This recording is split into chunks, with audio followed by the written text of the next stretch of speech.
Right, so just setting all this up here because why not?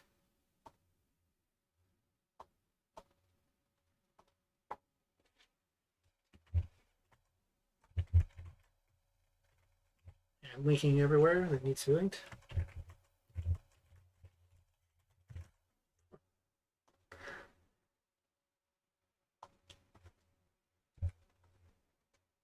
All right, so let's see.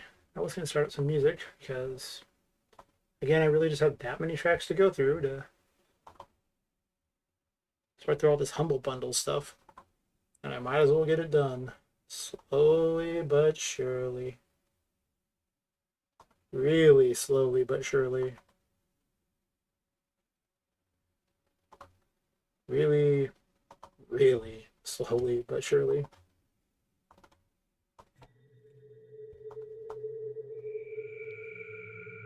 Alright. A bunch of these random ones here, just toss them into the list.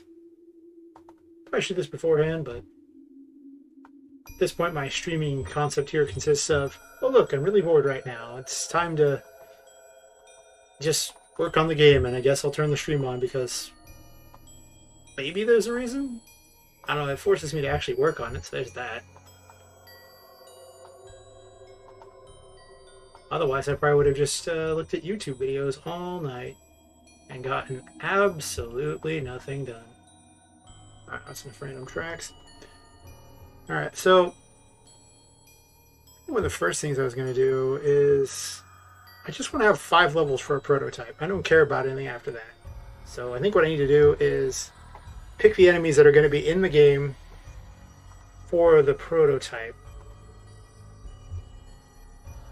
And now that I have like, well, pretty much 3 versions of 2 different types of enemies available. If I have like one other type of enemy available and like 3 versions of it, and then a couple bosses, that's probably enough for the prototype. I mean, how many enemies am I going to introduce in each level? It seems a little crazy to introduce too many enemies, so...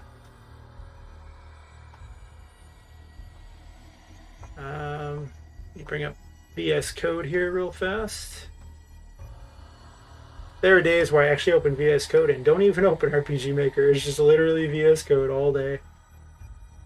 Almost seems superfluous to have RPGMaker sometimes. That's okay though. It's more fun to pretend like I still use it all the time.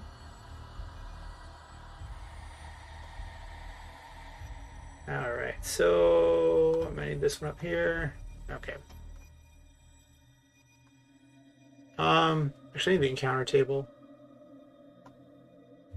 So what we're gonna do is I already have all 5 areas set for listed in here. Let's see. The encounter table, which is somewhere. Object healed. I haven't even finished that one yet. I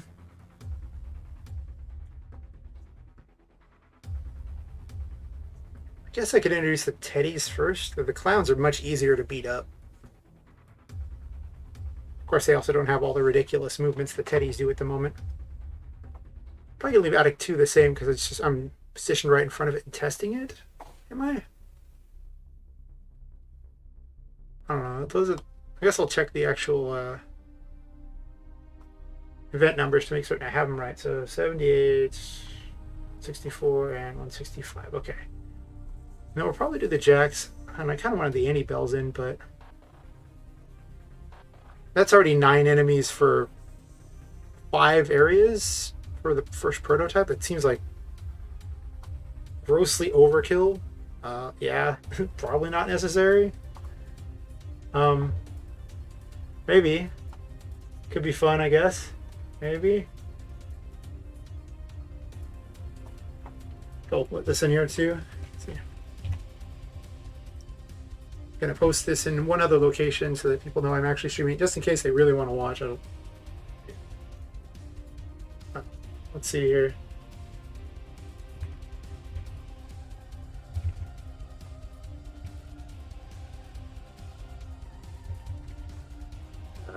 this up real fast.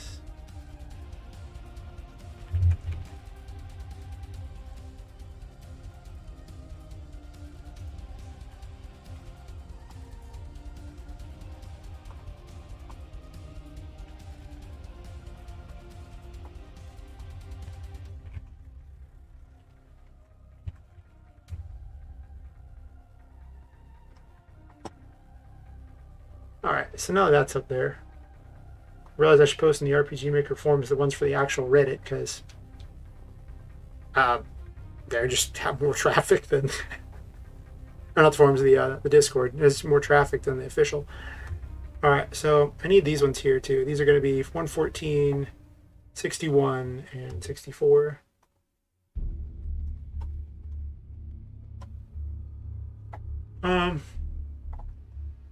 I'm just gonna 61 and 64.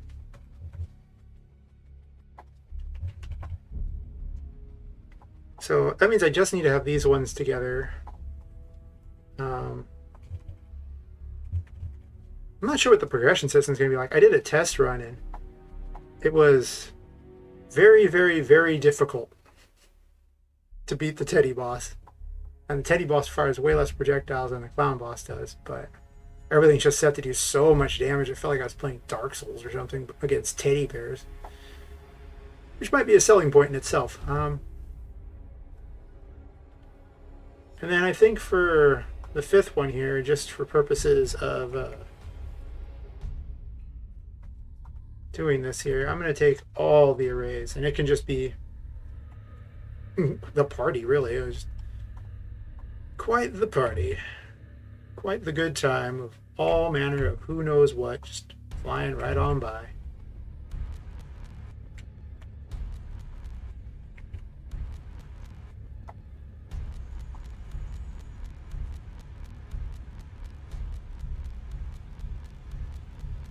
Yeah.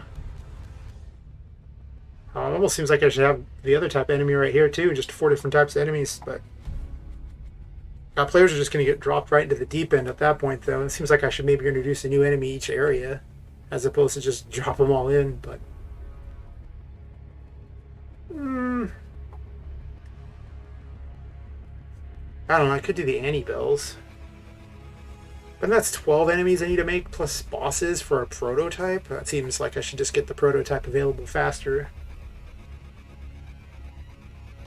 Or maybe mix it up and have this one, but then add new versions of these appear, and then maybe start adding the other ones.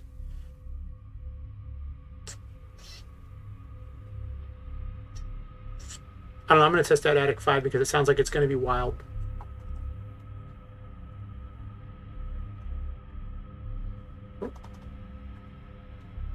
Why are you full screen, little buddy? Do not be full screen. Yes.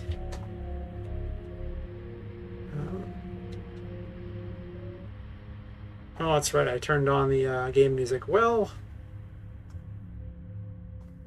I guess I will turn that music off and temporarily have the game music on.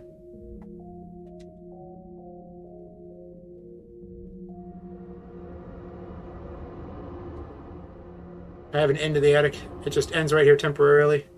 It's not going to be like this in the actual game.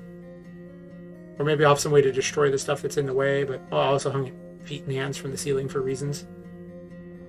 They're doll feet and hands, so I like to assume that the dolls actually collect them. It's just more fun that way. Ooh. Alright, well, it's trying to load a track that's not even there. Well, there you go.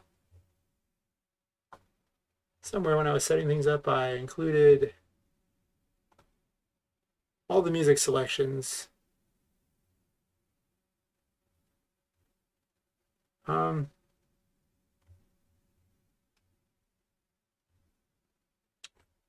pretty certain I did it in this file. Since everything's random, I don't get to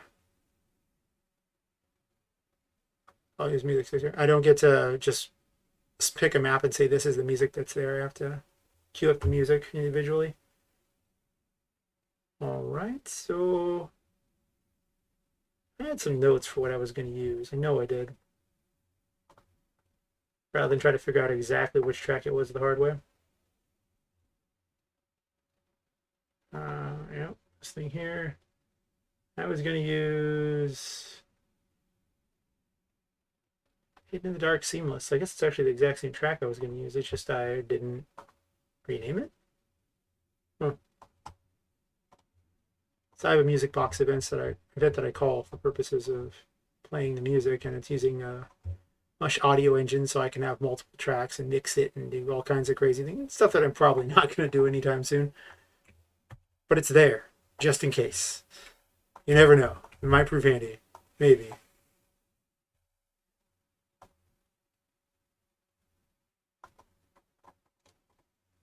I made everything so expandable, and then, well, haven't expanded it yet. I just made it. Just whatever. It's all good. Not a problem. All right. Well, that should fix it. When I was making art, I made a boss that literally could shift the map over and over and over to different new versions of the map just to mess with the player. And maybe for purposes of this demo, I'll just borrow that mechanic and just keep shifting the map every once in a while. The player just have some visual cue, and then the whole world will shift on them. It's a lot cooler if you have multiple areas to shift to, though, so I might want to make at least one other type of area instead of just moving everything around on them. But, I mean, I guess I could do that. Because not every area is going to look like this. It's actually just supposed to be the first type of area. But if I make a new area, I have to design and get all the hitboxes correct again so the character can walk around them. And that just takes so long.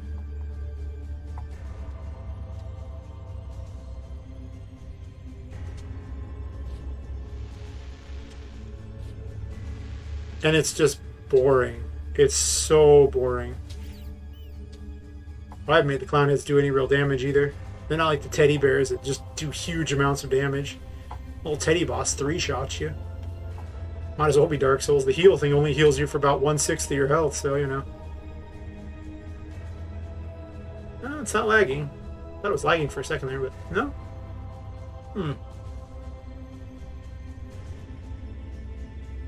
Oh, wait a second.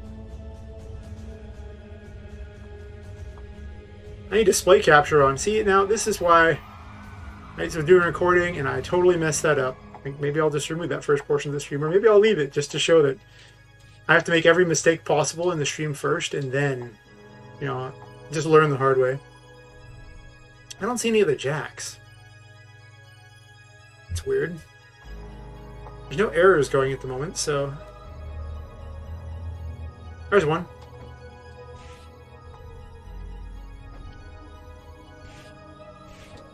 Yeah, okay, the teddies hit really hard. Maybe too hard.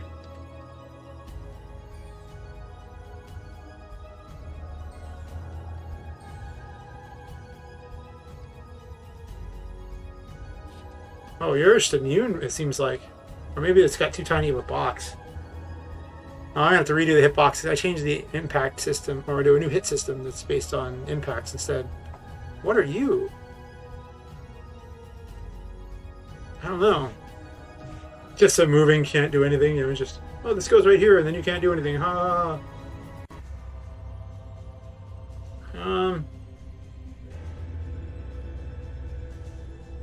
I think it just doesn't actually have a picture to play yet.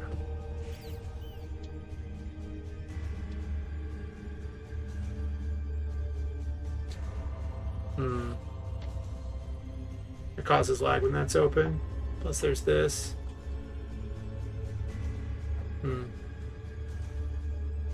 Alright then. Anyway.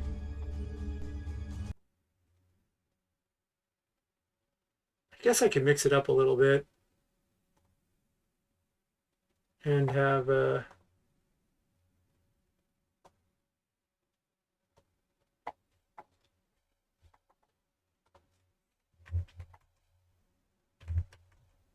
found out that error, didn't you? I apparently forgot to have display capture on. It's terrible.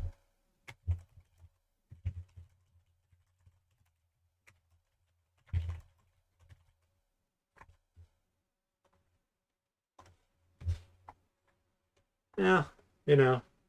I'm just gonna make lots of fun errors like that along the way. Things I didn't even think about. Oh yeah, that's a thing that can happen. Just because I was trying to record gameplay footage for purposes of doing posts for Twitter and maybe Instagram. I need to start posting on Instagram again. I just really don't like Instagram, so I never post on it. But I probably should post on it. Yeah. Oh, I hate social media. You sit there and look at all those stupid things like, did I get enough numbers of this or that? What's my engagement like? Bad. That's what my engagement's like. I don't have enough out there to really merit engagement. Oh, that music track 6 is going to be for 5 here. And then I might as well set the other musics up so I only have to include 5 different music tracks. Well, it should be... I guess it's just going to be under 6 for the moment. Let's see. Let's remake the default to 5 here so I can just have everything as nice, neat things here, and I'll change it on the other thing in a second. I am going to use the ceremony for this one, so I don't know why I need 5 different music tracks for 5 areas, but for a prototype, I'm just apparently doing it. It's fine. Ceremonial. Okay. And then, oh, actually, that's for 4. Then for 3. Ah, Silent Night. It's a weird remix of a creepy Christmas song, which I was going to make a Christmas area as the 3rd area. But I'm not sure I'm going to do all that for purposes of this. Maybe. Maybe.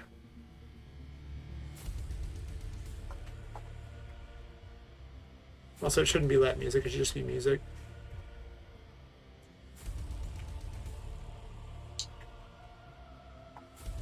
I might need to compress all these systems. I did it for art, but then when I went to switch over to this, I didn't really move all the art's code over, because this is supposed to be the simplified version of that monstrosity. So we'll default the 6 to, well, the music to 1. All right.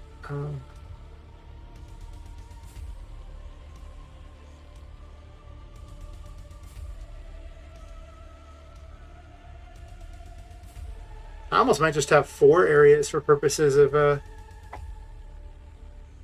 this here. It's really just so people can test it out. I'm not really even including a story or necessary progression for the prototype. I just want to see if the way the game plays out works well enough in RPGMaker, or if it's just a dead project from the start. Huh. After all, I am relying upon third-party pixel movement, and it's finicky. Huh.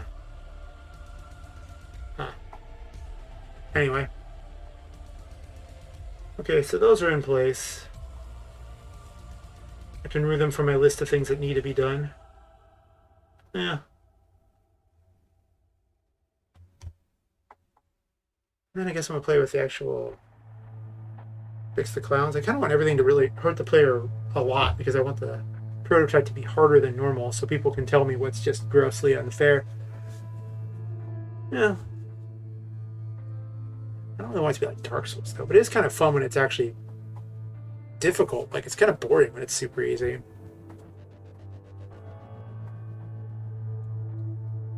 Do I want to put the Annie-Bells there? I mean, all the enemies work except for I have these voodoo dolls that break the game. So in theory, I could put all the types of enemies in.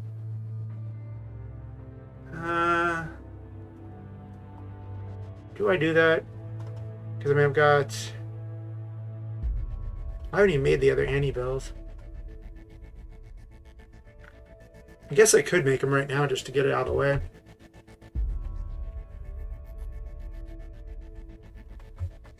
We're just going to employ the same color scheme. I may tweak the colors later, but for purposes of doing this, it's just easier if there's a thing here. Or if there's just a standard I follow. If I use the same for all of them, I could actually just put it at the top, not recycle the code. Like, or I can just recycle the code, not actually keep putting it on all these. But I don't know if I want to do it. Actually, the tiger kitties already exist, and they're kind of brutal.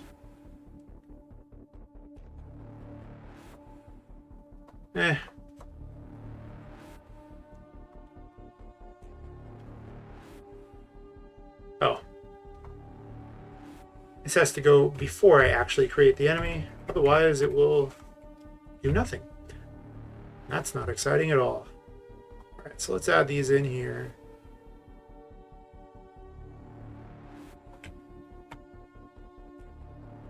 Oh, no. Don't want to get rid of those.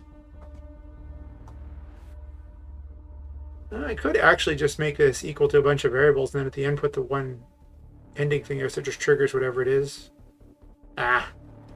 That sounds like a lot of extra code that I don't want to figure out right now. Oh, it's not really figure out. It's just a lot of code I don't want to do right now. Alright, so those are there. And then 18, 187, and 188.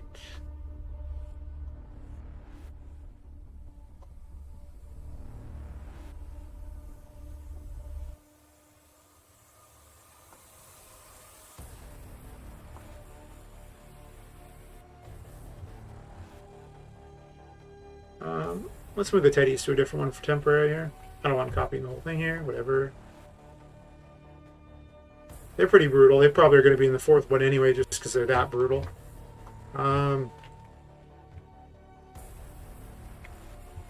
Email.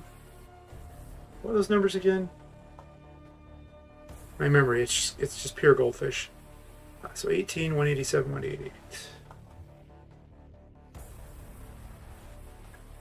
18, 87, 188.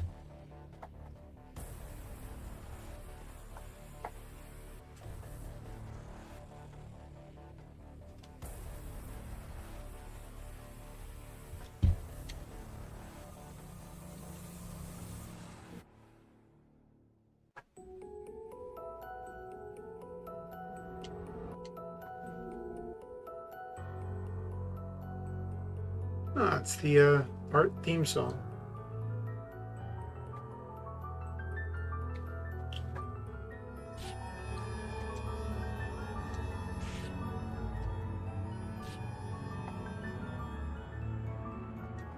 Well, they seem to show up,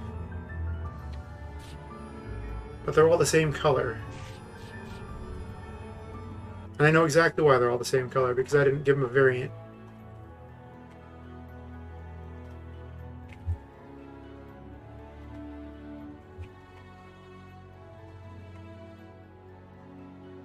Alright. It'll bug me if it's not the same order, or mostly it's just harder to keep track of things if they're not the same order. Try to streamline my enemies as much as possible.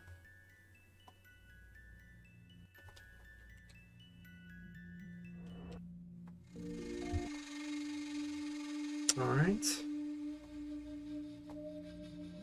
I need to change the pictures once I figure out which enemies are in which. Maybe render some new pictures for the painting frames or whatever, or I guess paintings for picture frames, whatever.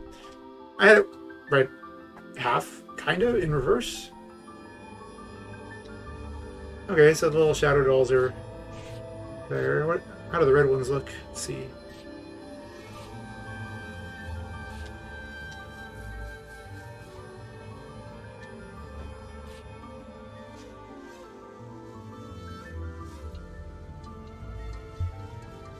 I think I forgot to turn the music off. Yeah. Got something of a remix going here. I guess I made them blue, huh? Well, do I want angrier ones or ones that freeze? I guess they could freeze the player. I have not added in code to freeze the player. I guess I could slow the player. I don't think I want to freeze the player. That's just not even fun mechanics at that point.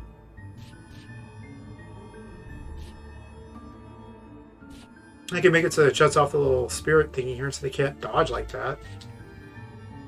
I don't even use the block very often. The dodge is just better. The block's kind of not very good. I guess okay, but...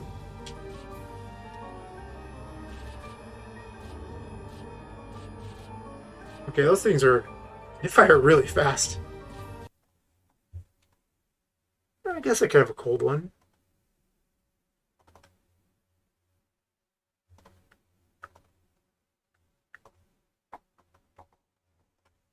So yeah, cold Annie. This naming convention is definitely pure genius, 100%. By pure genius, I mean the most generic possible things imaginable. Maybe at some point I'll give them a different name, but I mean, do you really care? It's shooting at you. You'd probably move out of the way. It's probably not going to ask much about it. You know, not going to get its number or its name or anything like that. You don't really care. Maybe meet it on a dating app later. Probably not. All right. Turn that music back on. You remember, turn the music off at the start of the game here. Thankfully, I found it just saves the volume if you change it in the options, so you can leave everything still in place without actually having to really change anything. You just use the options built into the game. It's very nice. I think I put the WinCon thing here. I have this organized two different ways, one for this game, one for the other, and the other game is just way better organized than this, but that's what happens when you backpedal to one of these old games. Alright, so we'll say the Annie Bell boss is we're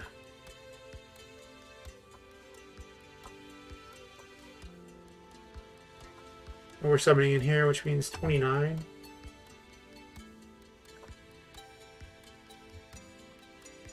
Alright, and then let's see. Got to match into my encounter table. This should probably be as part of, also in here on the NPC file, but I made it later and haven't moved it over yet.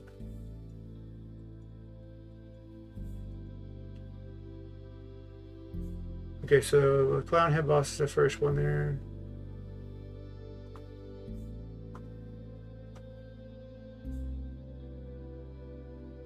That's number 20.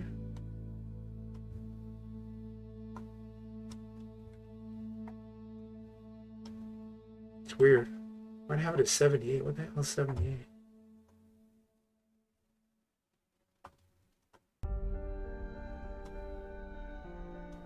Oh, never mind. Let's change the wrong one. Oops. I changed this one. That's right. And then this one here, the jacks are there. I don't even have a jack boss.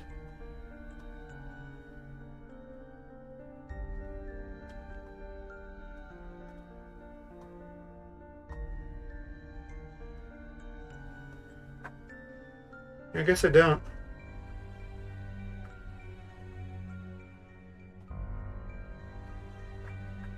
Well, what we're going to do is we're going to copy the, I guess the Teddy boss, though it's mostly just so I can get this code set up here, and then I'll tweak it a bit.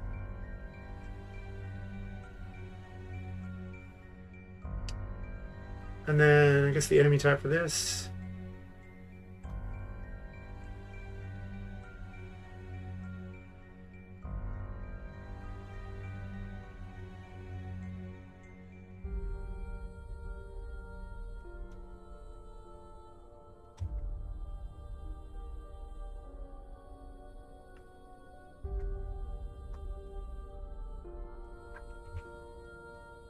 Actually, I need the break too.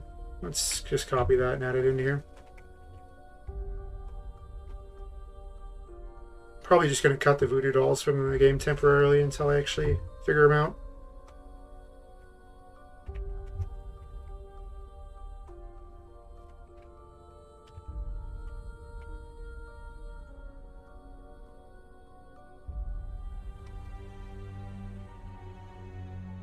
They're just called jacks, right? Let's see.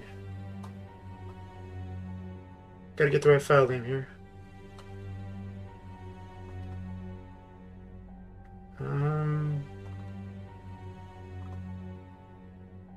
Yeah, there's jacks.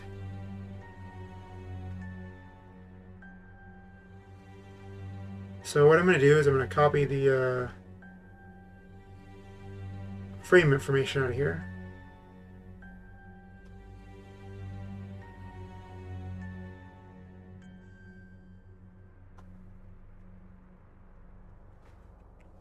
And they're just in the jack folder there.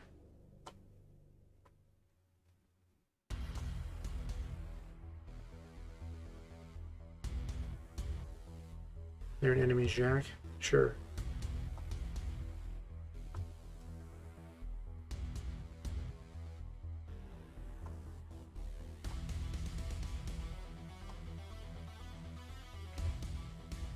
Alright, and then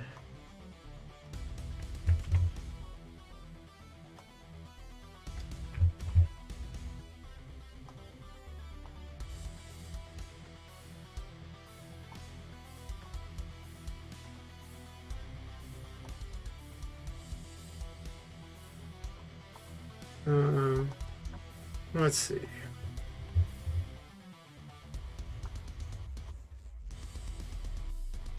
This doesn't use a damage check, it uses a projectile.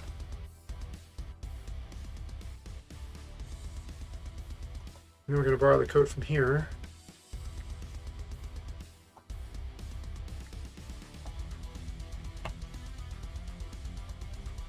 For its attack, and then I'll just adjust numbers later.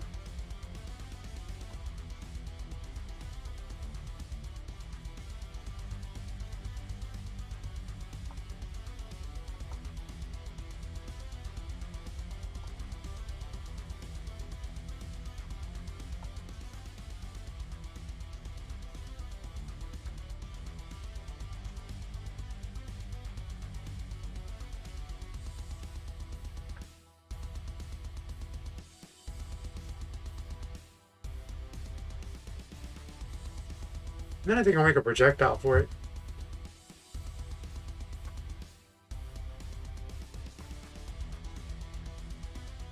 So 189 for that one. Let's first add them all into the thing so I actually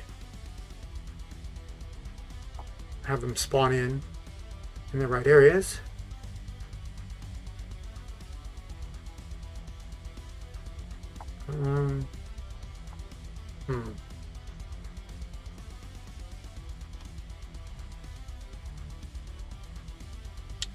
I feel like encounter table should be at the bottom of this since I end up having to find it amongst a bunch of events for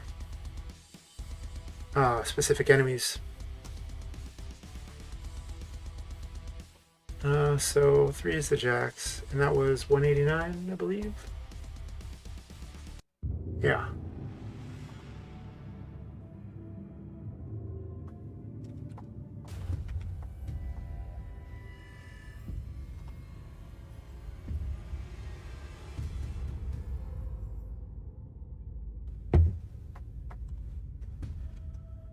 All right, so let's make a note of that.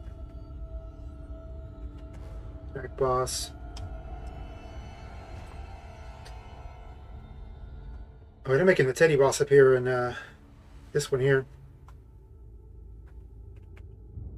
I think we'll do the Annie bells next because they're easier.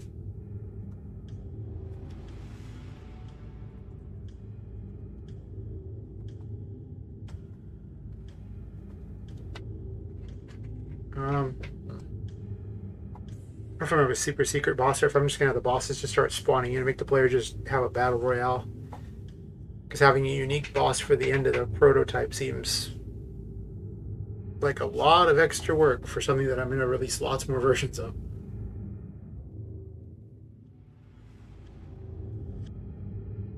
Yeah, it does.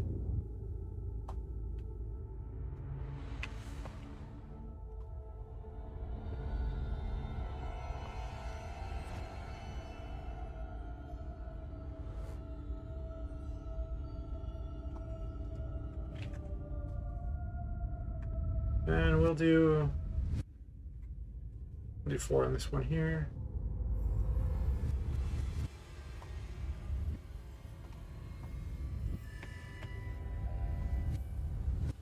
Just going to cheat the system here. And the final level will just randomly spawn a boss, I guess? I don't know. Maybe it can be a super version. Maybe it'll just keep spawning bosses until you manage to get everything, and then you can go. I don't know.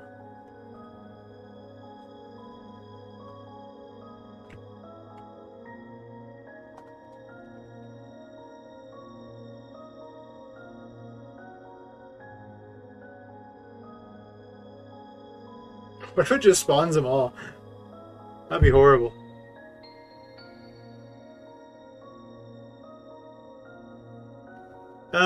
Let's see.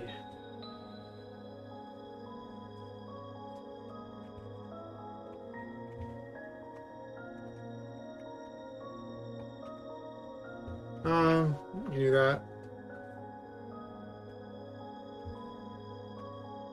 Put to the bottom here when I think about it.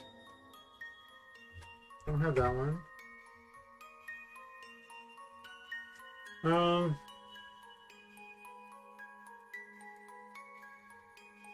What was I thinking of doing here?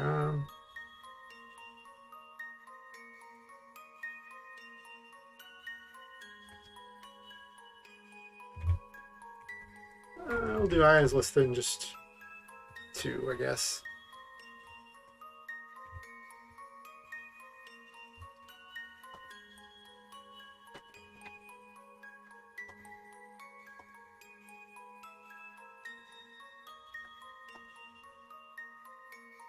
Are both these are saved, right? Yeah, okay.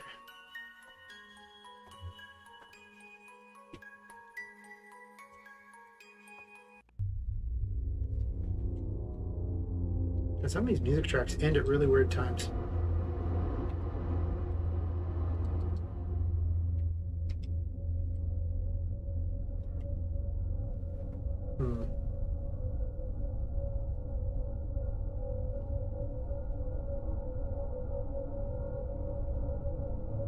Kind of the last one here.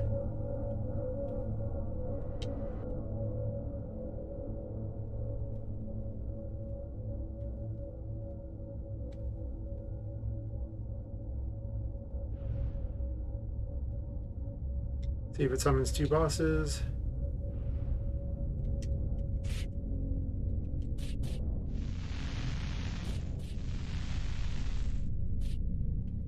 Oh no, double dolls.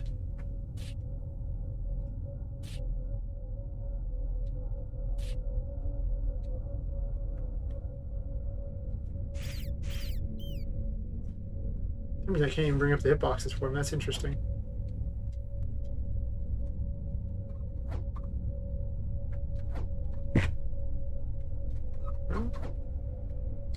Okay, that's weird. I don't know why the information's not coming up for that, but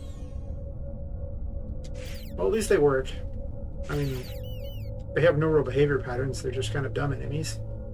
And they fire projectiles, kinda, but apparently not really. Thankfully, I copied. I shouldn't copy anything for this. I'm going to copy the Teddy boss hit size for it because it's probably roughly about the same size. All of them are about 3 times the size of their of the little tiny ones. So I'm just going to go with that as my default.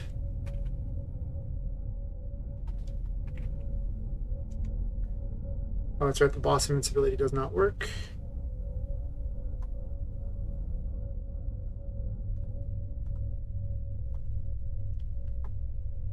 But that's okay. We'll worry about that later. Don't even think I'm going to even include it in the prototype.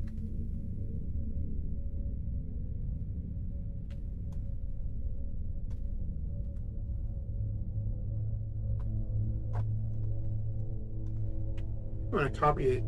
Oh, I'm going to copy this over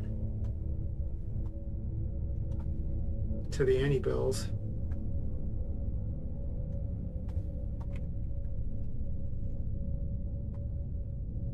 It's just way,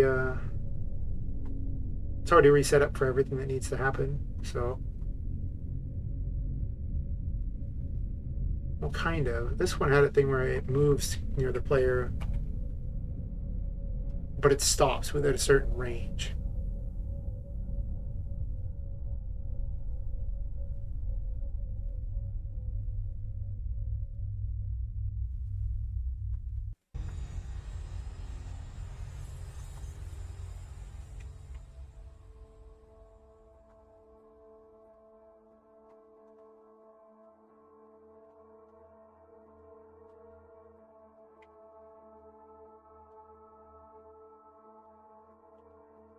They're a little slower moving since they fire a pretty fast projectile. It just heat seeks, so it's already problematic enough without them running after you. Plus, they kind of waddle around since they don't actually have full movement of their limbs.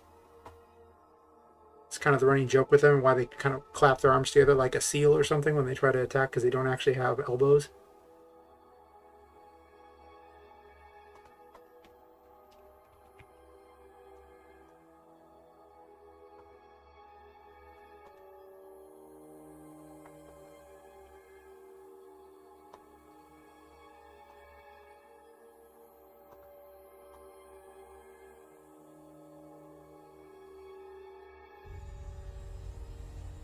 Yeah, I should probably push this into something else. I ain't gonna worry about it right now. I was gonna make a more refined version of the event, but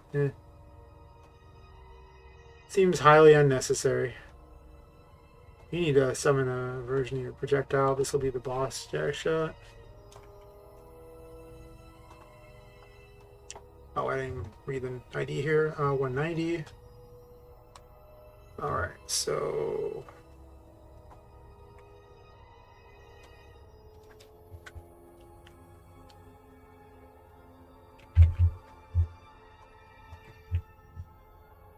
I'll have it spawn two of them.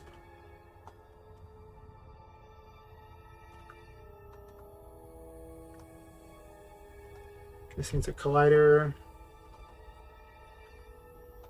But a bigger collider. So this way you can actually shoot their projectiles out of the air. I need to refine the projectile information too.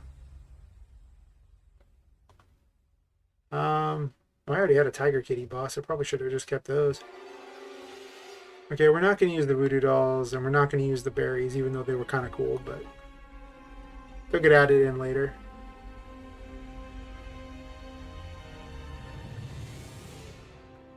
Hmm.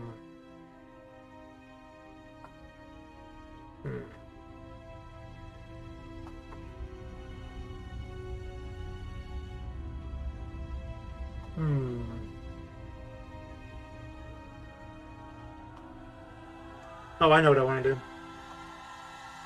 I guess I could have Area 2 set up just as a showcase of what's there. Do I want to do that, though? God, it seems like a lot of effort. It's probably going to be about 3 or 4 nights of just messing with hit detection to get all the other areas like that. And then I got to make graphics for them. I might leave that out until later. Just add in new ones later. Just want to refine the project as much as possible so I don't foolishly keep putting more time into things that I'm just not going to use. I guess the Tiger Kitties are pretty close to how the bears operate, except for they just hop on things and attack. They don't actually have anything special else they do. These kind of feel the same as well.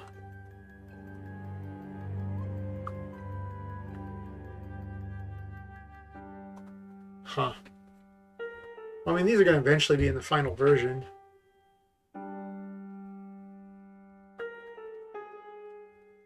They don't seem that necessary. Well, I'll make placeholders then, I guess.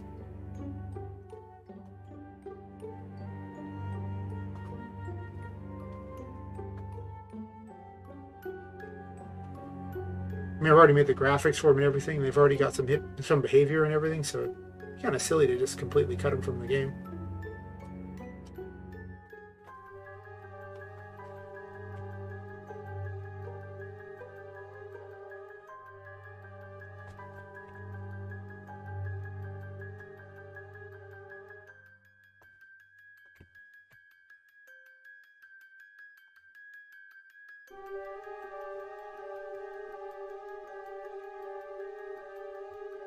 Could have boss variants too, but that's definitely not in the prototype. That's just not happening.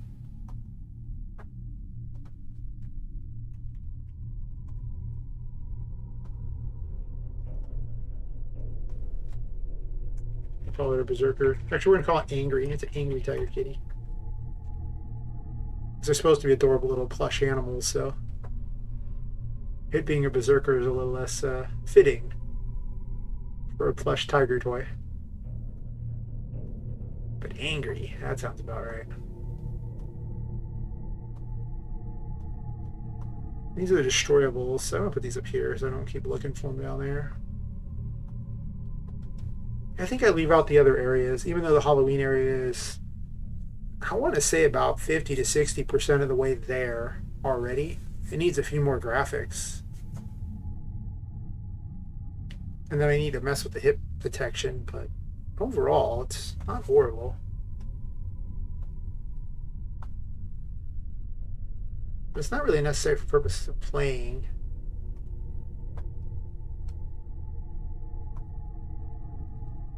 I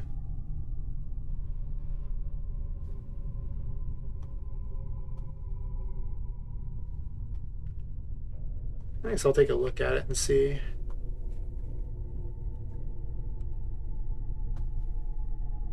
Huh.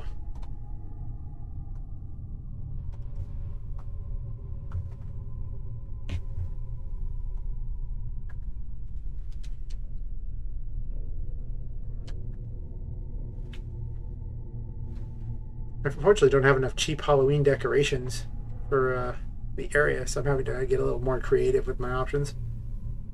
I never thought I'd need cheap pictures of Halloween decorations, but here we are. Oh yeah, the trees are like the wrong thing entirely, and oh boy. Yeah, this looks like a nightmare waiting to happen.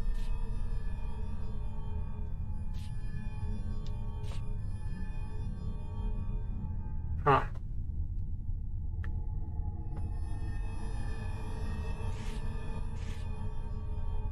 I was actually originally going to have the clowns run through this area. This floating clown head seemed like more of a Halloween decoration.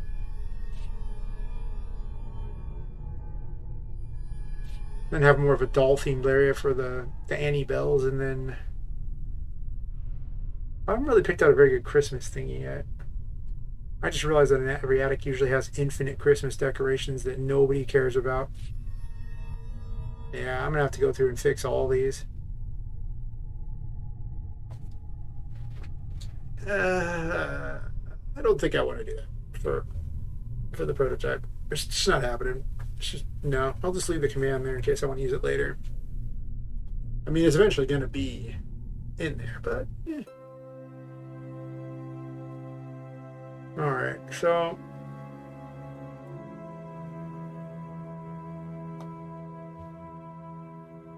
I almost wish I'd only made 4 areas. I don't know if I want to figure out the behavior patterns for those necessarily.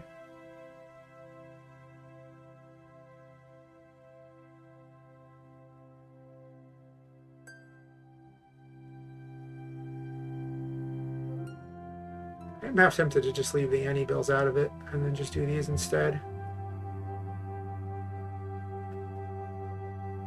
Also, having a cold version of these, it's supposed to like slow the player. I haven't made the code for that at all. Huh. Well, if that's the case, I need to do this.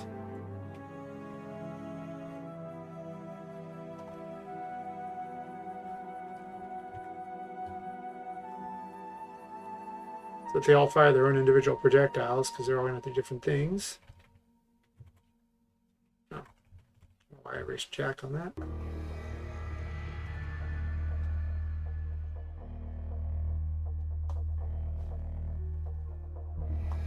They should... Do I want them to emit a color that matches the things, or do I just want to emit white? So right now they emit a color that they just all emit red to show they're an enemy, but I think the fact that they're moving around and shooting things at you also shows that they're an enemy enough to get the job done.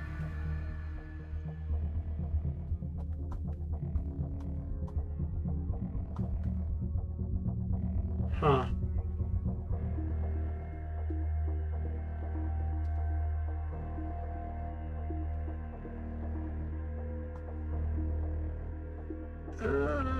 This might be a really dumb plan here, but I'm going to test something out here.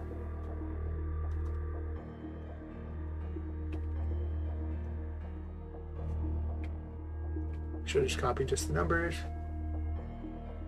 I'm going to have them emit a light that's identical to what they are. But since some of them are black, I did this in the wrong order, did I? Well, that's a shadow jack. The second one's the shadow jack. Oops. Got it backwards.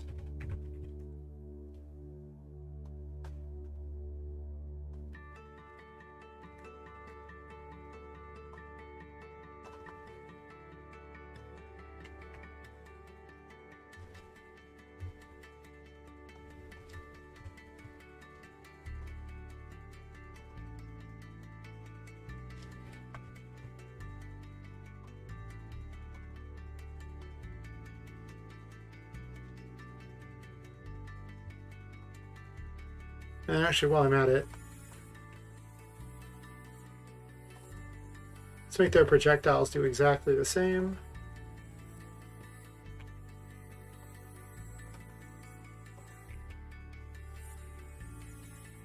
Alright, so this one here is going to fire 193.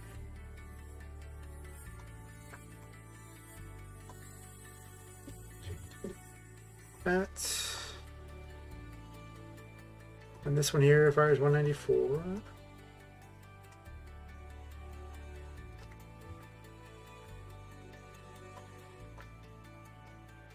I have the jack set to spawn in number 3, I believe.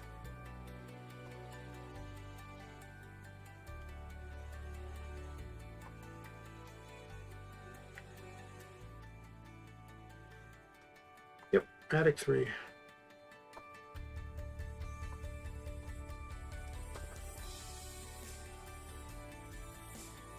First, I'm just going to get them all set up to fire the correct projectiles, and have the correct coloring and all that, and then I guess I'll start on behaviors for each one.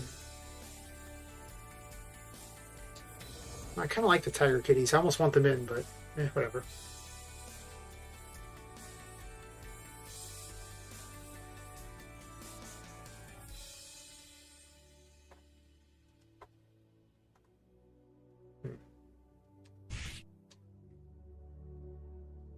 Guess so.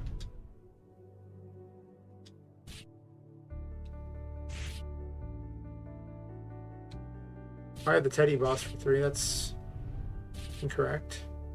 I need to make a projectile for the jacks. They're just borrowing Poppet's projectile, and I don't think that's really worth. I mean, it's not that hard to make a new projectile.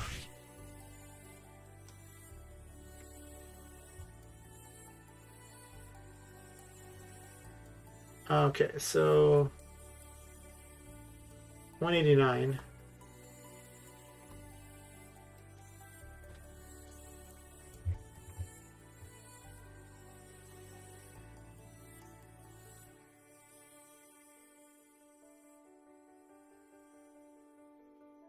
Or are they all just set to be attic 1 for purposes of spawning? No, because that can't be the case, because this one spawned 2 Annie bells.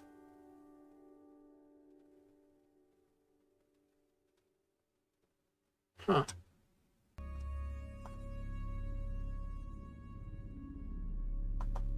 Oh. I know what I did wrong. It's really obvious. I didn't tell it to spawn the right type of enemy, so it did spawn the right event, but since I copied the teddy bear boss event, I kind of forgot to tell it to spawn the new one, number 6.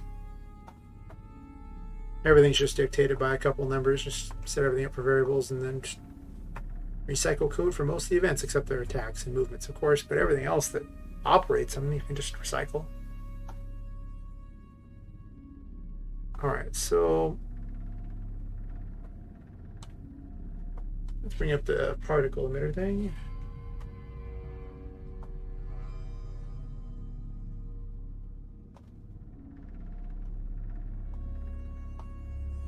Drag that over here.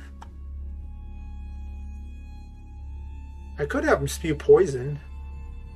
If I do that, then it's I can just recycle and not even actually make a special thing.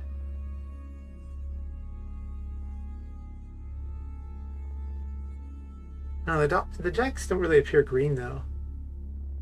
the Annie Bells do, since they're just they're very white, so any color you tint them pretty much shows it very well.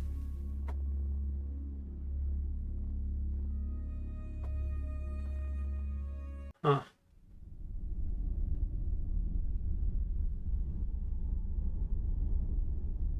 It's not a bad idea. Rather than make a new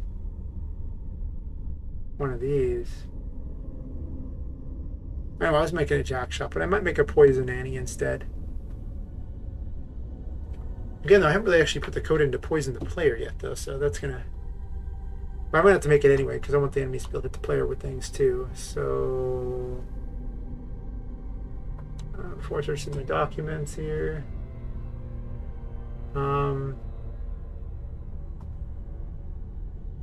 As much so as to go through all my file directory on camera? Not really. You never know what personal information could be available, so best not to chance it. Are these particles are supposed to load? No, these are pictures I was loading.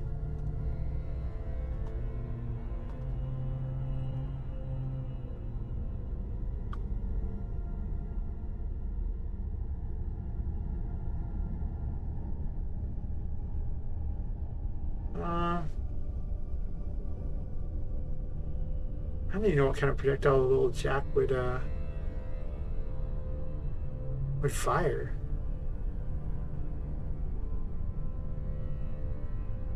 Wouldn't it be funny if they just fired like ha-has at people, just laughing at them, because Jacks make like, you know, they usually jump out of their box and start laughing. It's not a bad idea.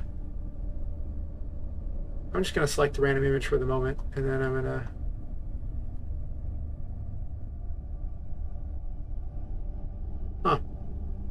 it's kind of weird looking. Half these particles are just because it came out kind of weird, and I'm just like, oh, okay, it looks cool, so I just go with it. All right, so what we're gonna do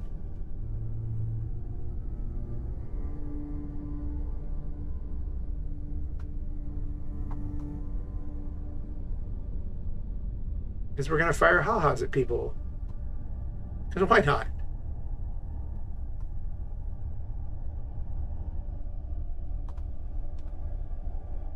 These got to be really tiny. Actually, how big are these other things here?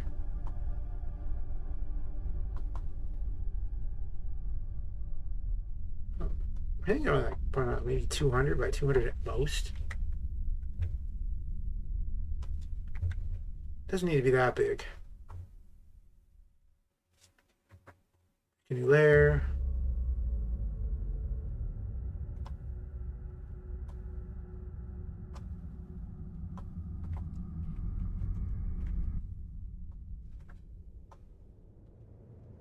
We're gonna do it white, I think, so that I can recolor them.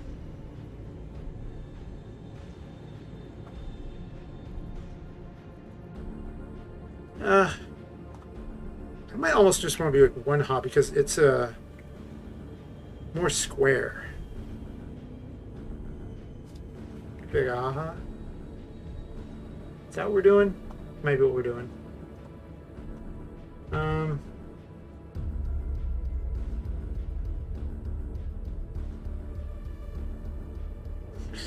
But it's 2 words though. Only problem is the hitbox will be really weird. I think we do one hop because otherwise it's just going to be a rectangular hitbox, and that'll just be weird. It just won't work out very well, I don't think.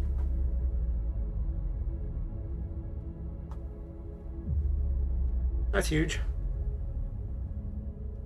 Huge indeed.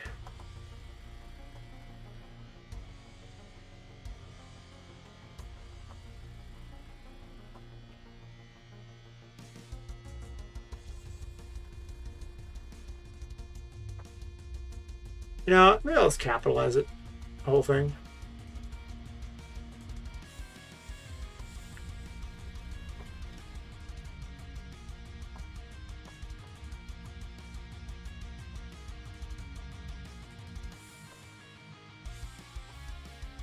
This will be the doll version of teabagging people. You're literally just laughing at them as you're beating them up. Nice.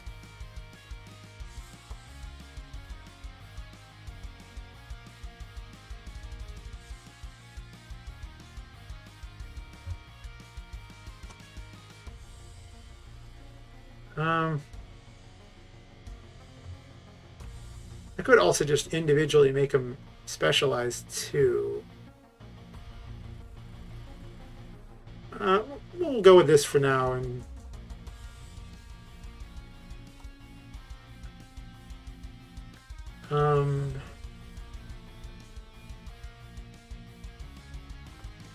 yeah, just moving it to where I want to save it.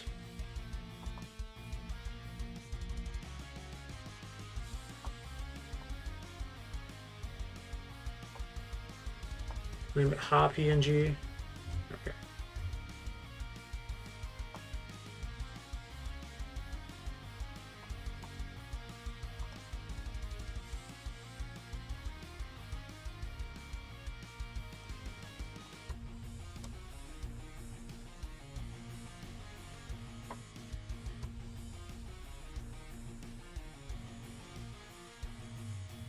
It's almost kind of cool like that, but it just needs to have less of them.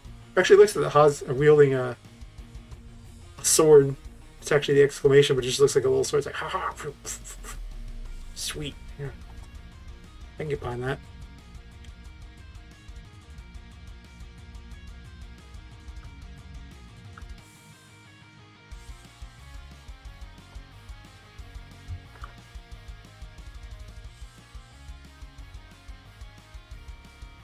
Do a little tweaking here to make my Ha's almost seem like a longer duration than that.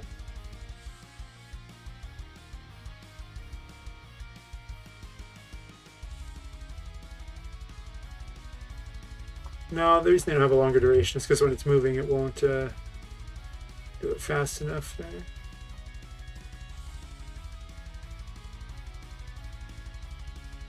Oh yeah, I only need one Ha because it just shows so many of them that it looks like it's just laughing at you the whole way.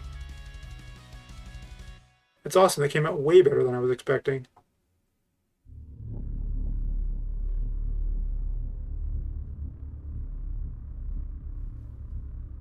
I wonder if it'd be better with a color on it or something. Let's see. Like a red one.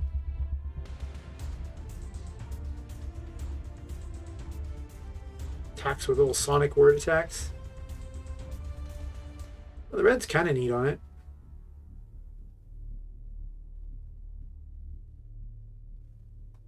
What do you do black and then it just fades off?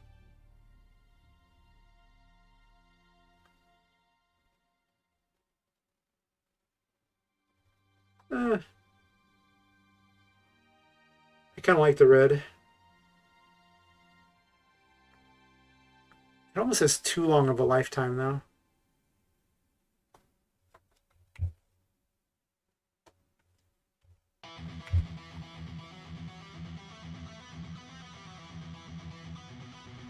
I want the player to be able to read the Ha's that are laughing at them. Seems more entertaining that way.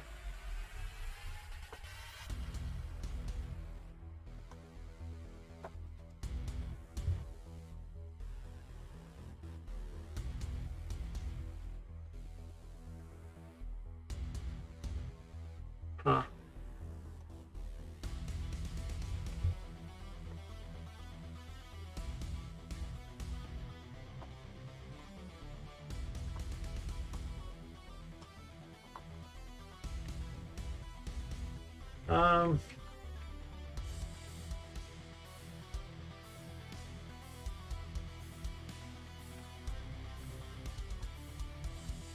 I guess we'll call this one high after what it's actually, using here. Just got to migrate it over to our data directory, particles, and then go to particle emitter here and add that into the list.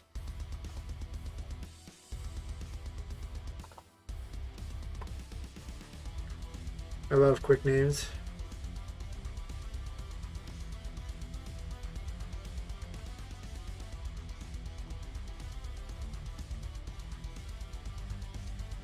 For now, they're all going to fire the same one. And I'll tweak it a bit later, but I want to see how it looks and if it's even the right size.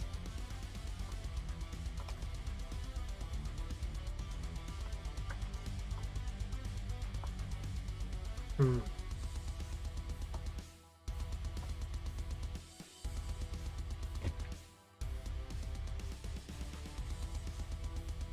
See, 1 hour doing this, and I've already gotten multiple new enemies, new attack form, everything, new boss, and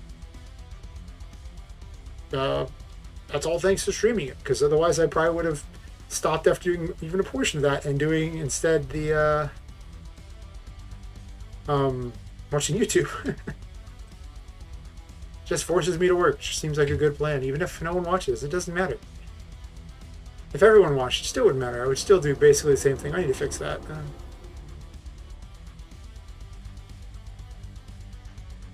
But it's really speeding up how fast I'm getting this stuff done. So,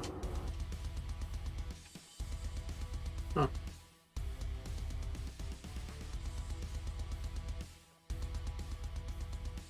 A little hard not to get lost in thought on how I'm supposed to code something though. That's always a little like if it's really easy code, sure, but hard to make a whole new system. I haven't really done that on stream yet. Just make an entirely new system. Oh, there you go. The little Haas overlapping me. Perfect.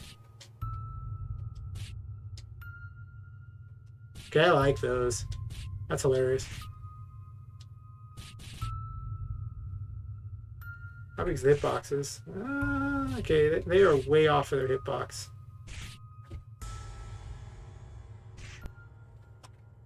Okay, so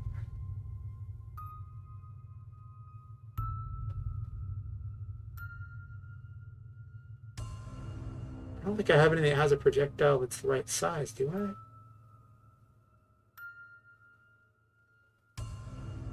How big was the original projectile? Normal attack was the original projectile I was using. One of the particles looks like if you open up the files. It's the same information I was inputting on this here.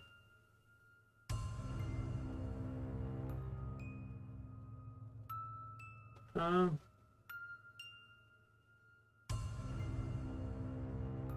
hmm.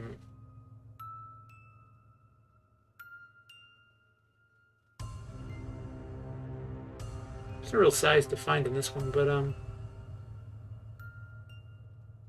was using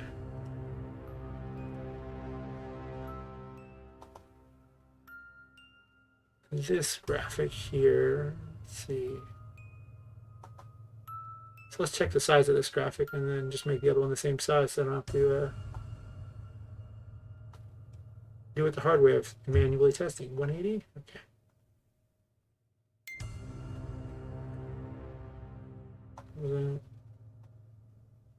Let us scale this one to 180.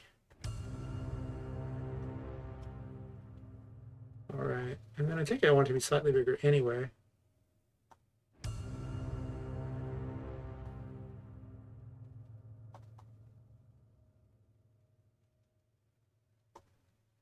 They're probably about the same size as their projectile, I imagine.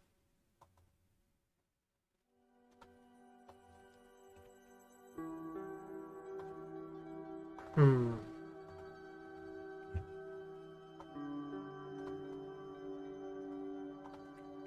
I really gotta streamline this code. Especially if I'm gonna have 3 versions of each enemy. Or maybe just something where it just randoms their abilities onto them. But that's literally how Diablo does it and way beyond the scope of a prototype. Maybe in the future it's an idea if people would like what's going on here. And I totally went to the wrong one. Whatever.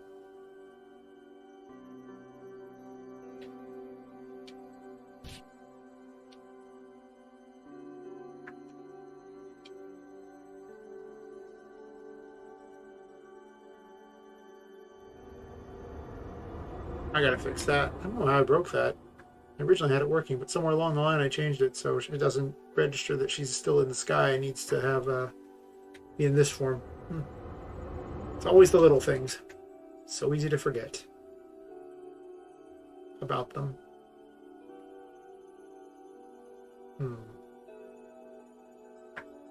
Put this on.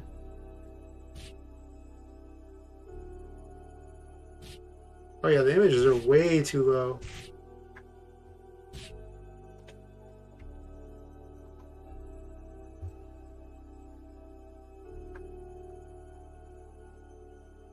I could just move the projectile up. I'll move the image up.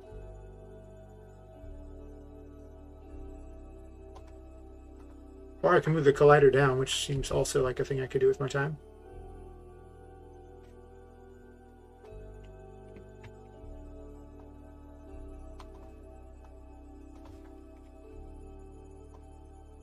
That'll put it closer to the actual event epicenter and not grossly above it like some of the other ones are. That's the thing that's really weird here, is because I'm moving the colliders around and working off those, the colliders don't necessarily represent where the event actually is. In a lot of cases, the event's actually significantly below where the actual picture and all the interaction is happening. Oh, wrong one. But it doesn't really matter, because I mean, I'm not using the collision of the event itself. I'm using the collision of the collider, and I'm using it impacting that as what triggers it. So the actual event location kind of doesn't really matter. Well, that's way close to where it's supposed to be. Nice. Oh, the projectiles aren't programmed to do anything when they hit the destroyables. Also, the clown head thingy is like way off. It's the the jack is way off its hitbox.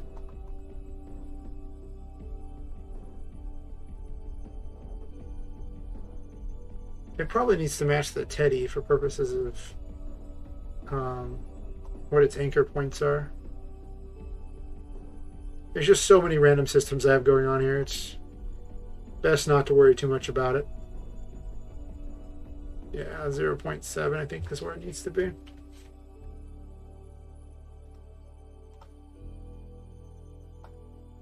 Pretty happy with where the other one ended up though, so that's what I need to program. Just a better system for the destroyables versus the enemy projectiles. I don't want the enemy projectiles to destroy the destroyables necessarily. Plus, new impact system also makes it really easy for the events to interact with themselves, so I can actually have the events deal with NPCs too. Huh. Oh, oops. Wrong one.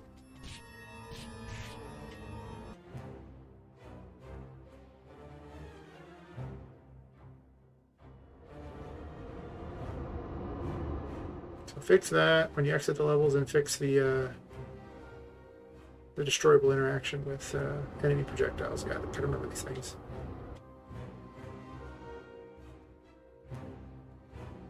Even though I'll probably forget almost immediately, because that's just how it is.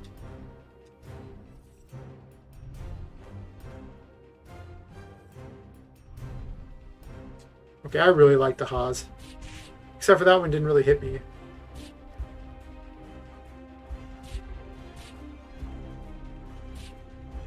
That's the wrong kind of projectile. Interesting. Oh, never mind. The big box here wouldn't do that. So.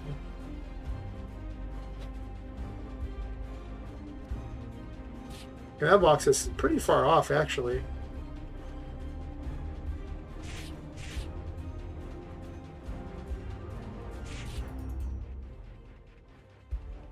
It's actually kind of creepy that it just slides along the floor after you. It's the only one that actually moves.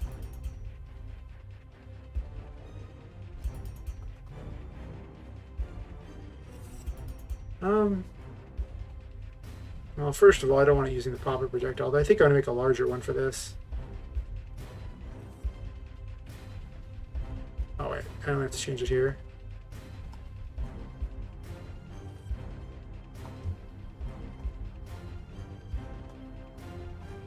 I'm going to change the collider location as well.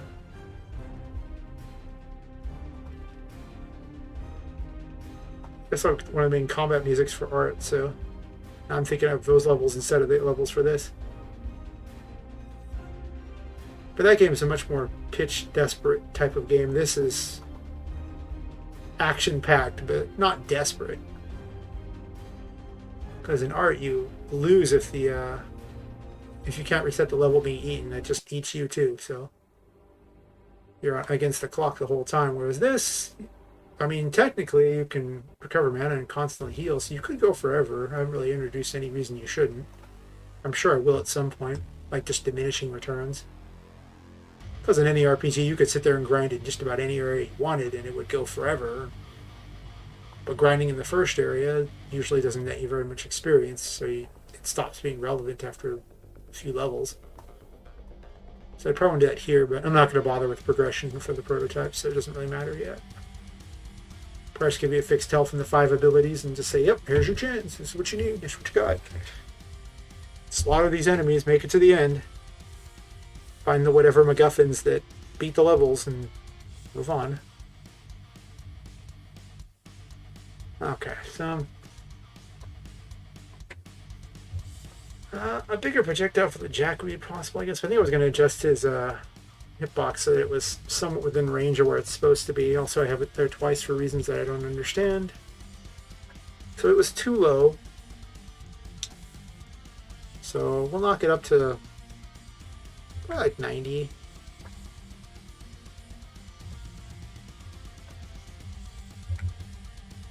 And it was also, I want to say, too far to the left.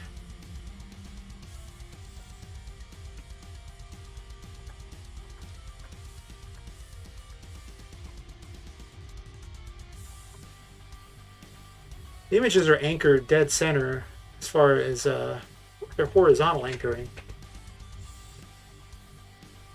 So you would think that the X would actually be 0, but no. The person who made the plugin to anchor the particles didn't anchor them like that. They anchored them to the upper left corner for reasons that I'll never know.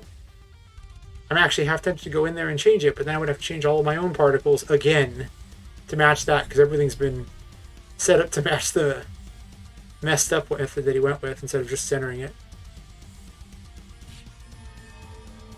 Thankfully, my image plugin can just recenter things, so at least the character images are fine.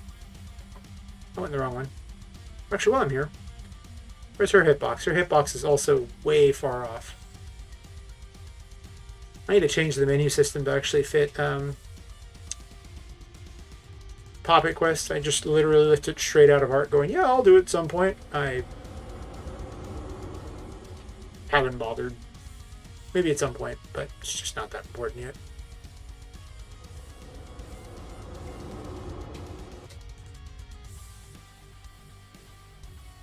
That's why I ended up running all these little test games here, so I could see all the little dumb things that I miss each time and also figure out what might actually work better. It's also the only way to check to see if the collisions are even close.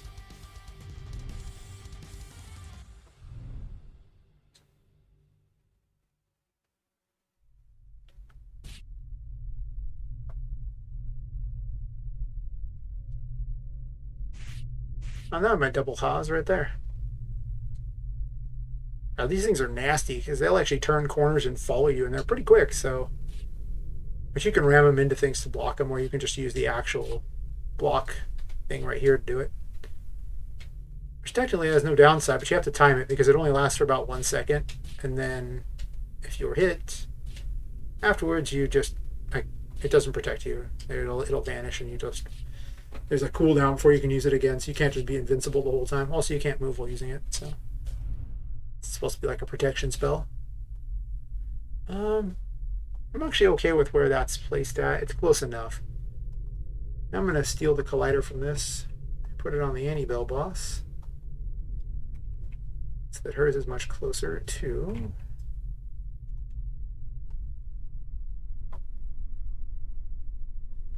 And we're not going to do the tiger kitties, I think, so they'll get moved over to the banished zone over here of Attic 3, where the deep, dark attic is, I guess.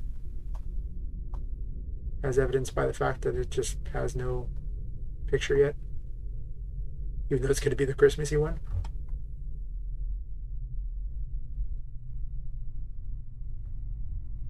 Yeah. So I just need that. I think this one already had a good enough hitbox, so it's not a big problem for that one. And this one's already got a good hitbox. I'm going to put these next to each other in this same configuration so I know what I'm doing here. I got to match the Annabelle shots too. I think these are, so let's do that while I'm thinking about it. Get the enemies ready, they're actually going to do it.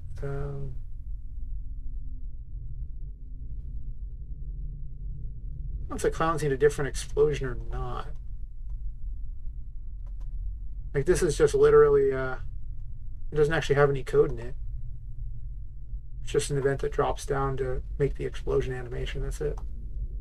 The code for those is actually in them. Since they just try to ram into things and explode, they don't really need specialized code. Alright, so this is the cold Annie. So it might actually be Poison Annie. I like having the shadow ones, because just having the player have to watch these things that are just creeping at them from the darkness, I think fits very well. I'm going to make it a Poison Annie. I like the idea of a toxic doll running around. Toxic Annabelle doll. If that's the case, I need to get the coloring for that. I mean, those are pretty toxic green. It's close enough. Well, more toxic? That's also, we'll go this one with the generic ugly green there. Don't change the background color, I just needed that. Alright, and then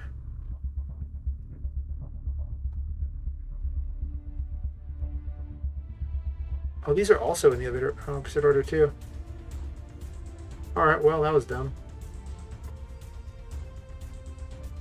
I guess I just need to make them all exactly the same so I don't have to, or the same ordering, so I don't have to try to figure it out later. Oh, oops. This is the Poison Annie Bell.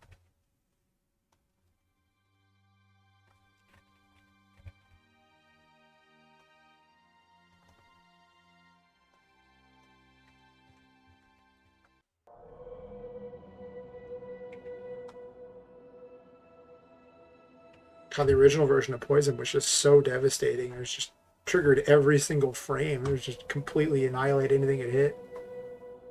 New version, not so bad.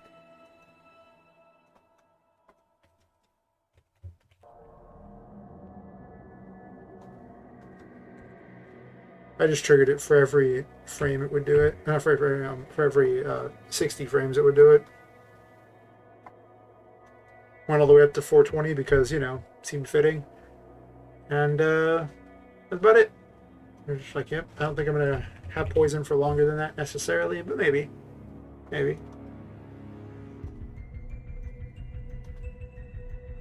This one needs to fire 195.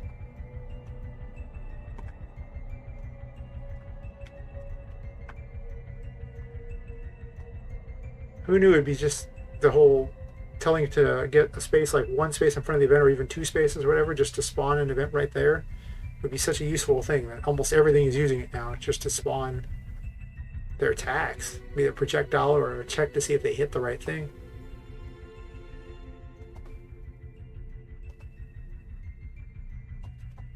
Almost should just release a tools plugin for people to play with. I'm not sure how useful it is. It seems a lot of complicated math for things. Well, complicated by my standards. There's still plenty of math for this that I have no idea on.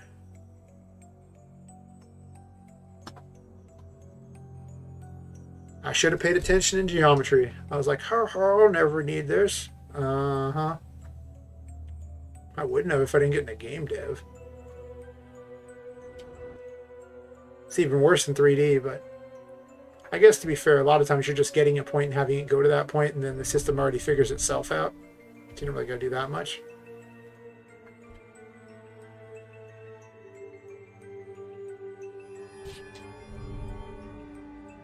I need to make a projectile for them because they're still using the crappy effects here ones, and those are okay, I guess, but they actually don't look very good. Like, they're more detailed, but they don't respond to movement, whereas the pixie particles will leave trails behind them and look all cool. Effects here ones don't. I did tweak the effects here code so that they would actually go behind stuff.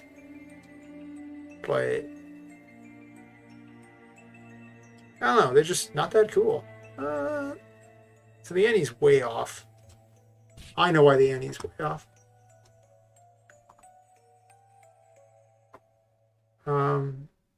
During her creation, she's not anchored correctly. Or she's not anchored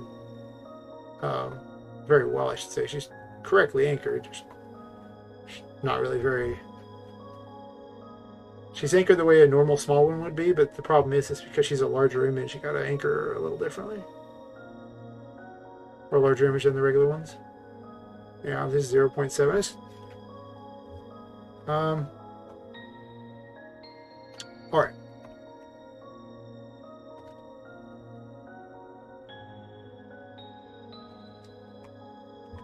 Let anchor y equal... Okay.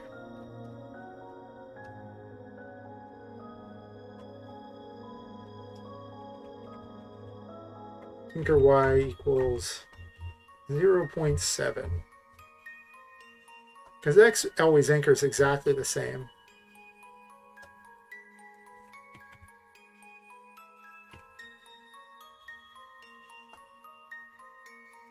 Actually, that one might be different, maybe. If I do it this way, it might actually just not be worth doing. They might need to be anchored differently if one of them's anchored different. I thought they were all anchored the same. Whatever. I was going to get all snazzy, but I'm not sure I'm going to.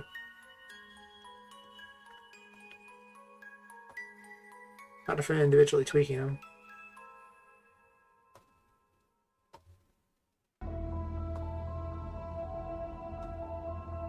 Huh. Okay, so we'll check the Annie-Bill out. Then I'll make him a new projectile. And then I'll probably make a giant projectile for both the Annie-Bill boss and the Jack boss. Maybe a couple. I also want to have an extra animation. I mean, the Jacks don't have any animations other than they just pop out of their box, but... making an animation takes quite a long time, so it's probably not something I'm going to do tonight, purely because it... you just kind of set it and then it just renders it forever. It just takes so much time. You're not really doing anything. You don't watch it or anything. You just... That's close enough, probably. Does she walk around? Come on, Annie. You gonna walk? Now you're gonna...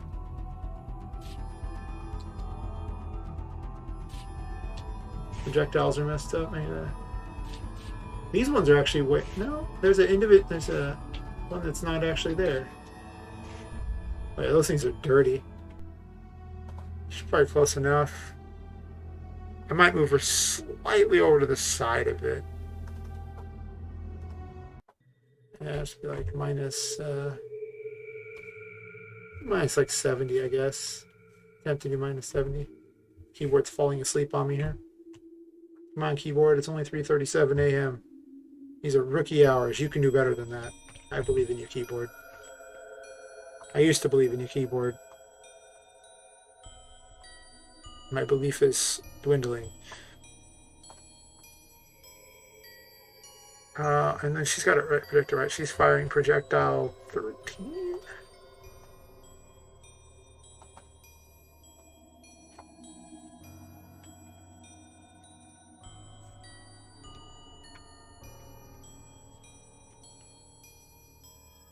Oh, that's an old projectile. Wow. No, no, no. Let's recycle some code here.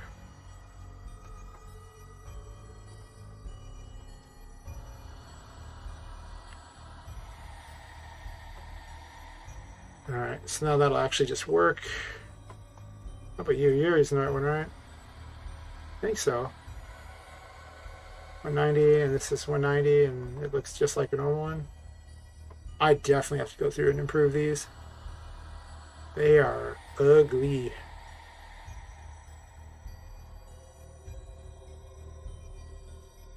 Wow.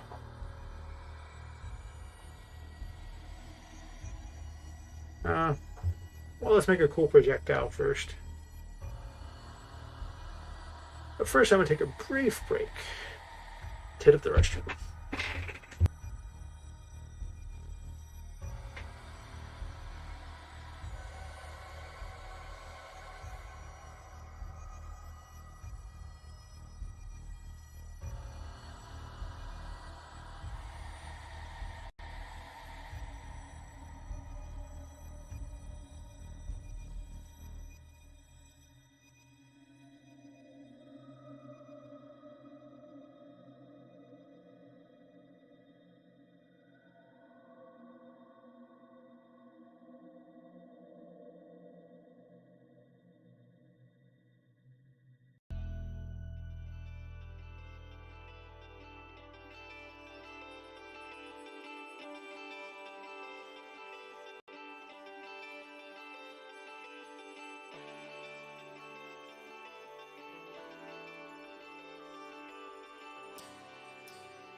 All right, onward to game dev glory and all that. Need to make another pixie particle thing. I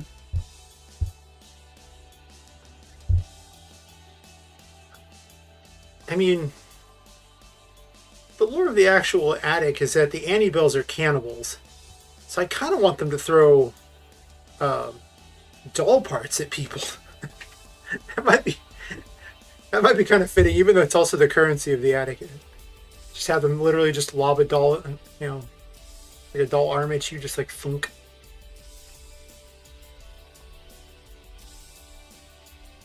I didn't actually render.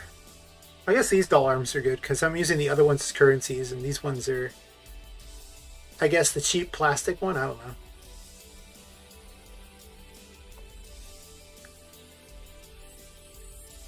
Just gonna work it off the same projectile and go from there. I don't really want it to spawn 9 million times.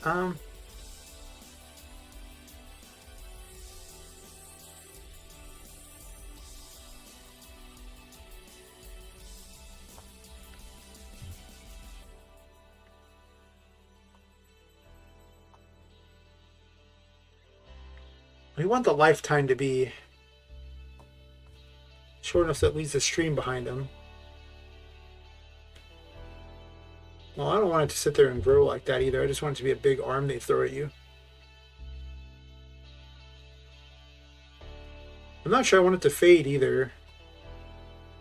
I also don't think it needs to rotate. Well, I guess it could just be perpetually rotating.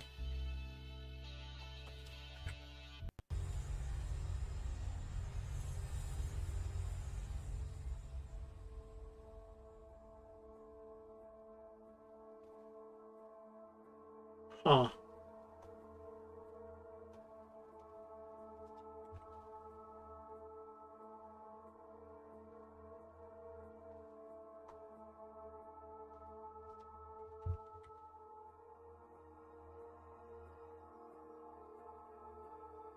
I don't know if they lobbed an arm at you. I don't think it would leave little trails behind it. You'd almost want the alpha end to be vanished like that, so it looks like it's kind of flying through the air at you, I guess. It would kind of have a weird hitbox, wouldn't it? It would be kind of a terrible projectile in thinking about it.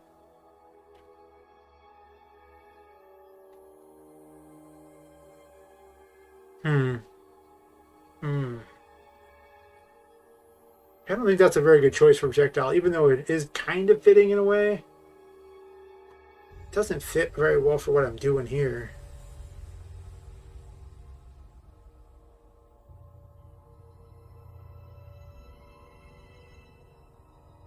I could have them throw doll heads, But you're also using those as like currency, so it's like they're throwing money at you, I guess. That seems a little bizarre. I could also just use regular currency and just have random doll parts everywhere for no apparent reason. Huh. You'd have to use like the heads or something, maybe.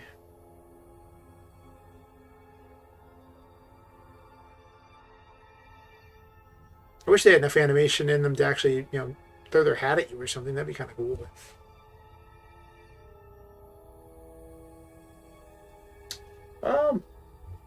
I could have them just be like an evil doll, since the Annabelle dolls are the same one that they use for those horror movies and everything. They could throw like a pentagram at people or something. It's not a bad idea. It's not a bad idea at all. Huh. Alright, well.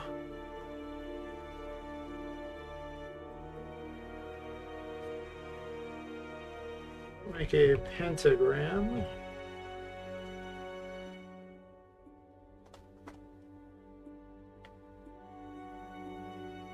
So, let's see here.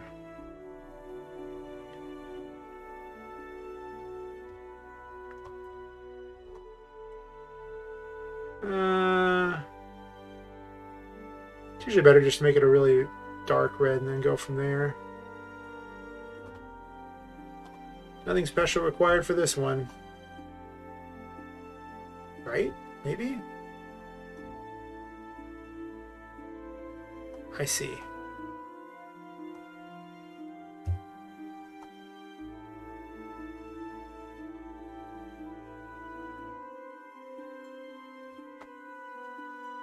I might want it thicker than that.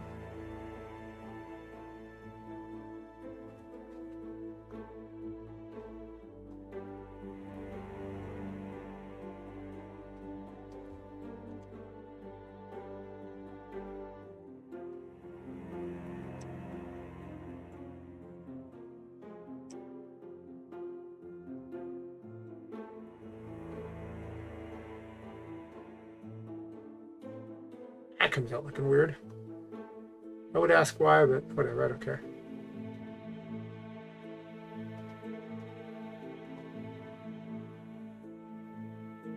Close enough then.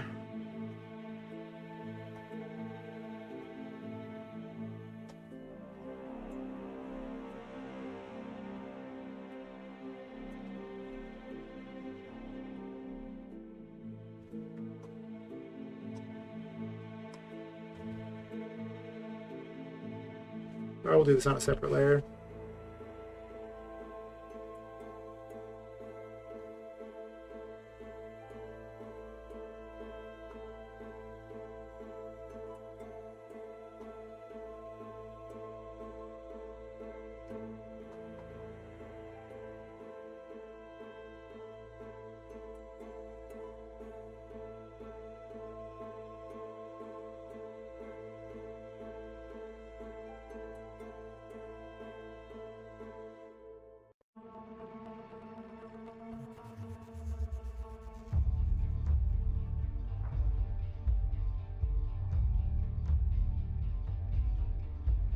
Let's keep a backup of this in case I want to make massive changes to it later.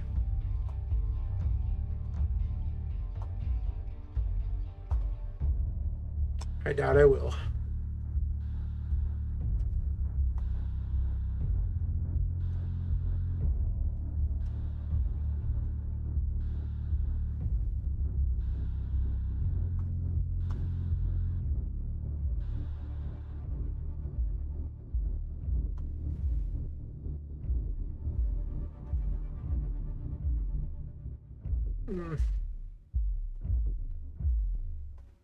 Should I stroke this one here? Nope.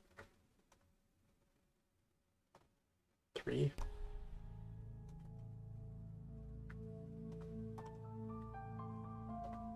I'm sure I'll end up changing this later, but it's better than having one of those crappy affects your particles.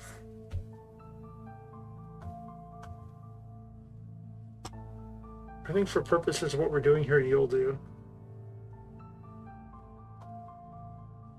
And we'll change it if it sucks. Later.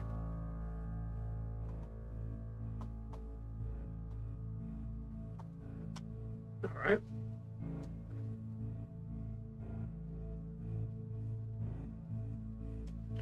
I'm going to start with the base of the normal shot here. Let's see.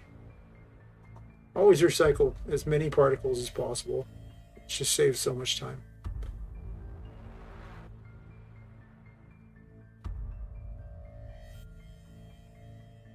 It's called normal shot, right? Or just normal attack again.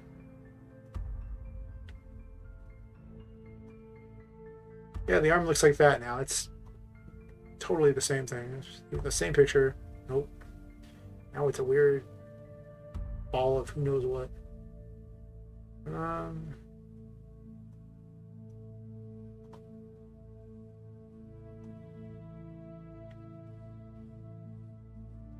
Well, now it's okay, I guess, but it's just a little too spastic for my taste. Like,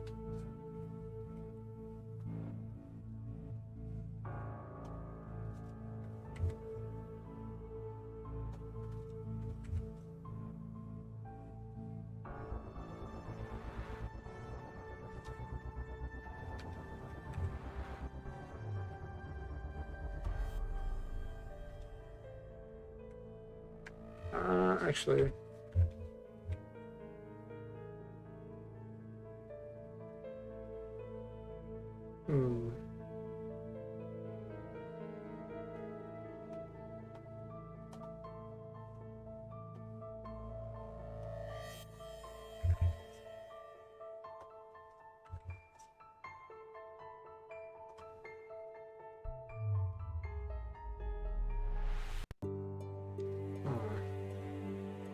I just don't quite like it.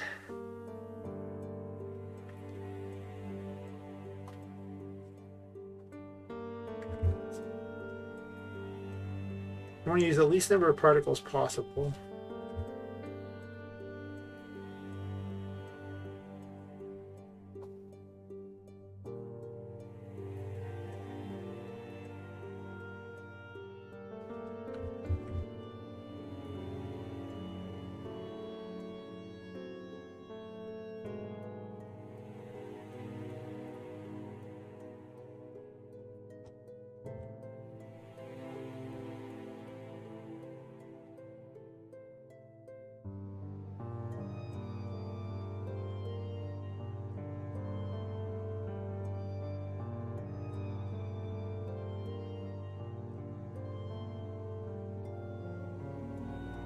That actually might work okay.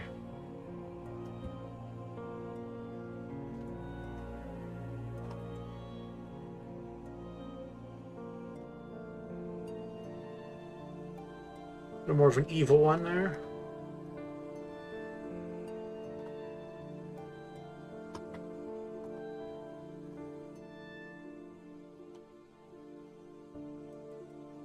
Or I can just have them fade. The fade's not too bad either. Either black or fading.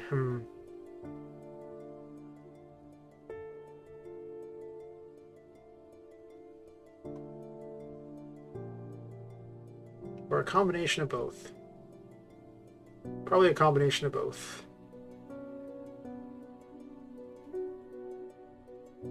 I don't know if I want to spin that fast. If I go too fast, it's... Oh. Kind of like a little ninja star or something. Kind of make this cooler looking, but that lifetime on him is way too long now. He's a huge trail.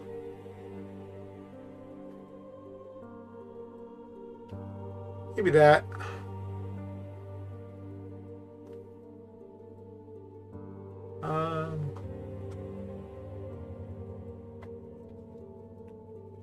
Call it the Annie Bell shot. So I don't have to keep guessing which thing belongs to here.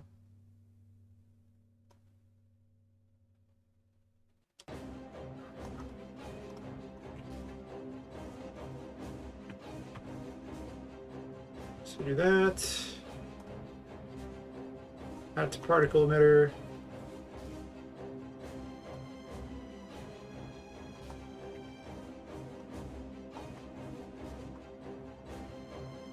And then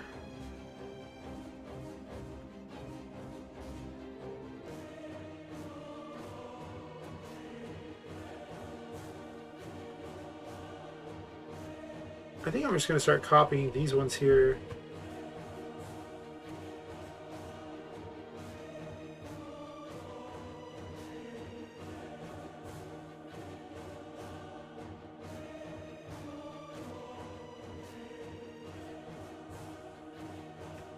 Because I use different code for purposes of doing particles as opposed to I'm blanking on what they call that.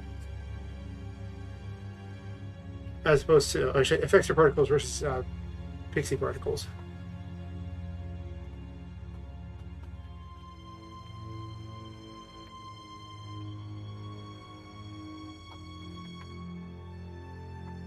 So, Annie Bell shots pentagram.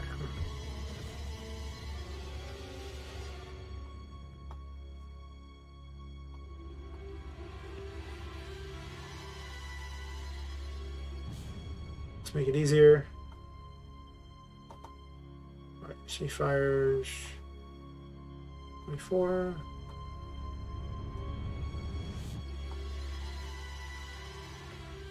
Yep. She fires 195.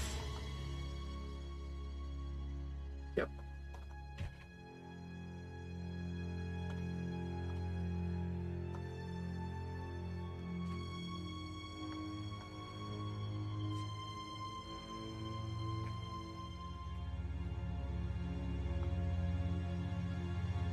$96.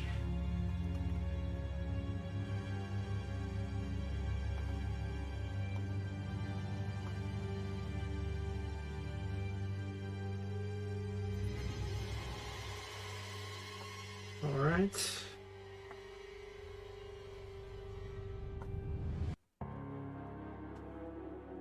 This here, this and this one here.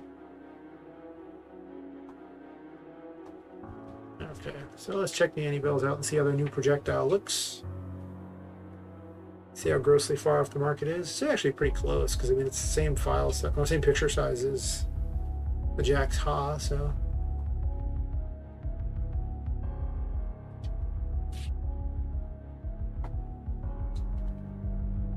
show me see how it looks first.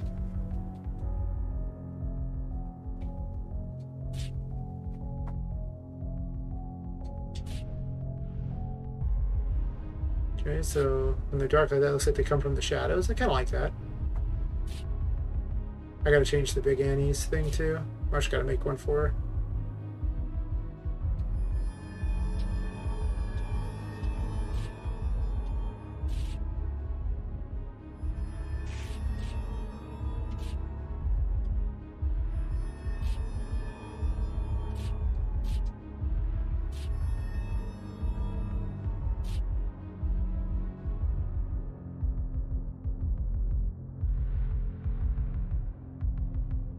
I was changing that bed earlier too. It needs to move down a bunch. I'm gonna do that, number 3. I'm reasonably happy with where the projectiles are being launched. Not very happy with the fact that didn't impact this character.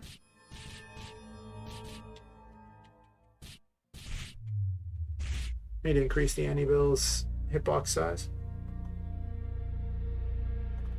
Probably somewhat close to the size of the Teddies or something like that. They're just hard to hit.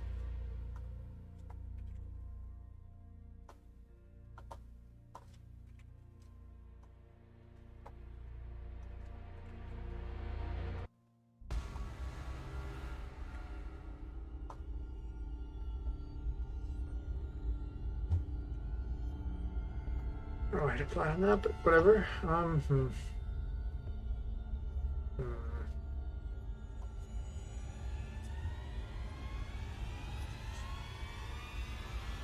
Oh yeah, I'm still using this here.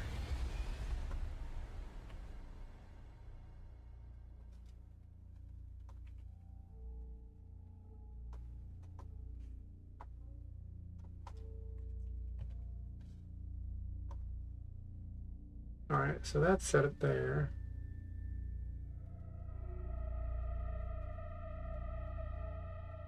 What else are we gonna do? I guess I make bigger projectiles for them. Or just have a variety of projectile setters for them. I do have Gauss mount projectiles I could use.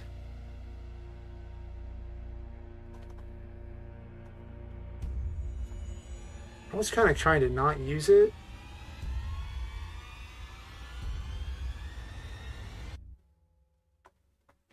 But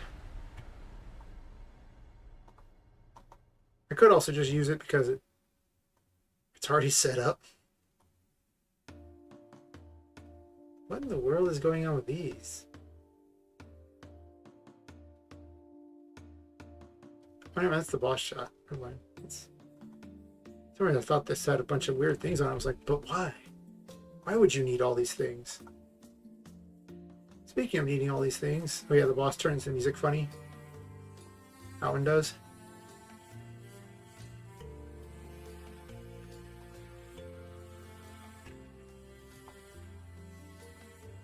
Sure, the Annabelle boss can... I guess it doesn't really matter because I'm actually messing with the music right now.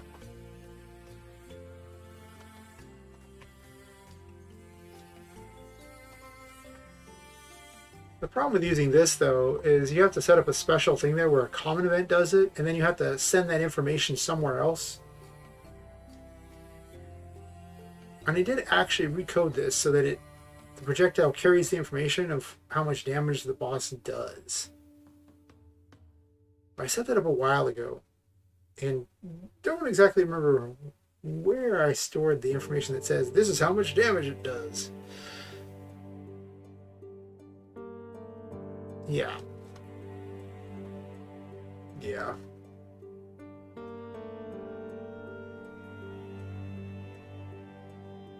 I might need this here. That's why I might actually just want to ditch the system entirely. It's a whole extra system that just needs to be tossed on there that I don't know how necessary it is to do all that. Like, maybe...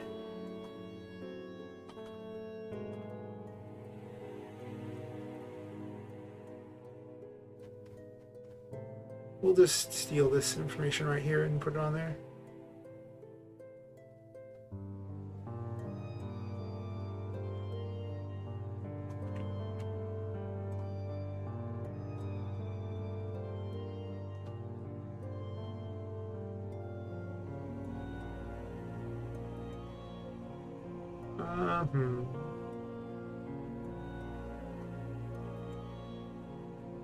Put it at the bottom of attack, I guess. Yeah.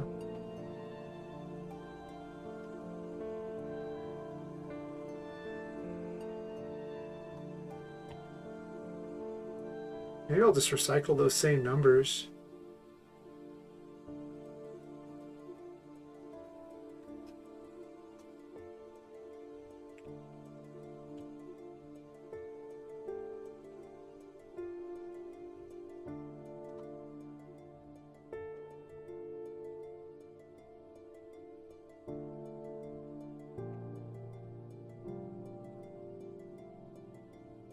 Wait a minute.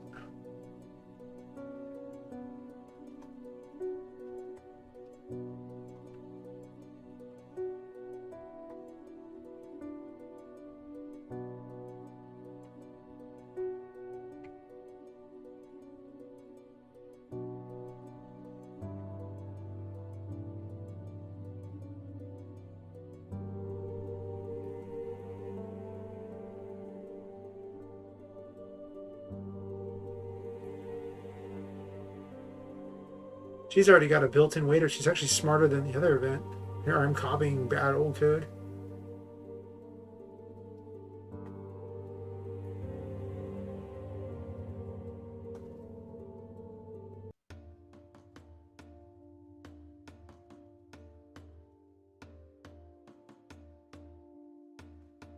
I forgot to copy that.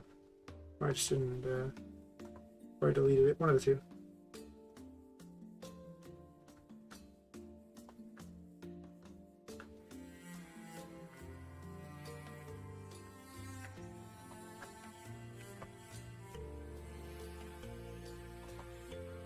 I'm just having it random between the 4 options here.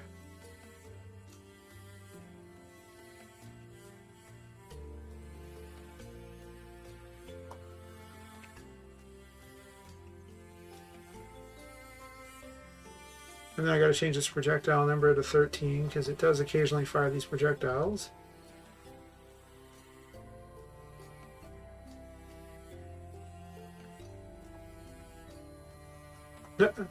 How fitting that the 13 event is also the one that's a pentagram.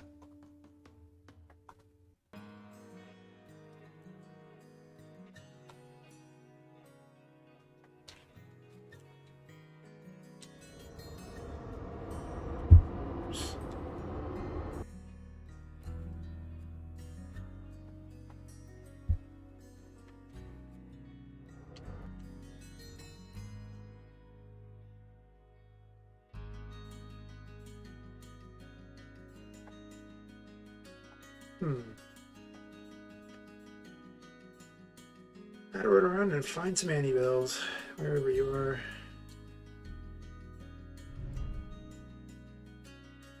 Doesn't look like there's very many of them out here. Are they not spying for some reason? No. Usually they're practically crawling all over the place. Oh, there they are. They're just taking their sweet time.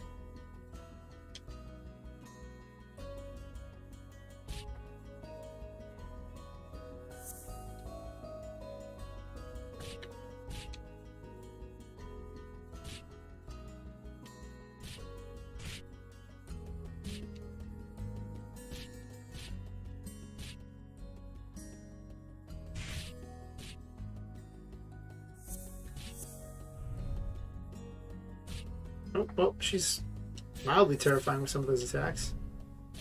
I'll need to make them much bigger if I'm going to use that, though.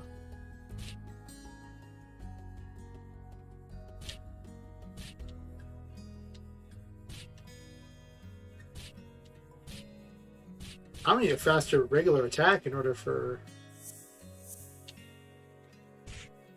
Oh, I didn't get rid of hit points. She probably needs some hit points. I think the Annies are going to have way less health because they hurt. So if you can get up to them, then you can just massacre them, but otherwise... Yeah, they're mage characters. They shouldn't have a lot of health anyway. Honestly, I might have them die in one hit because there's so many of them.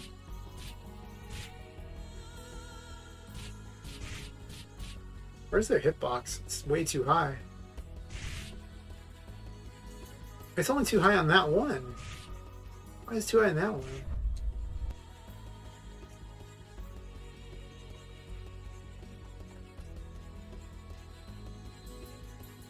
I wonder if I just forgot to copy it onto the second page of that one.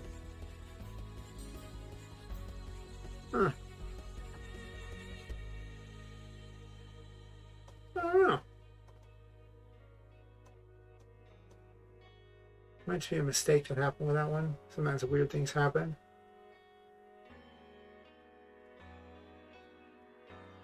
Huh.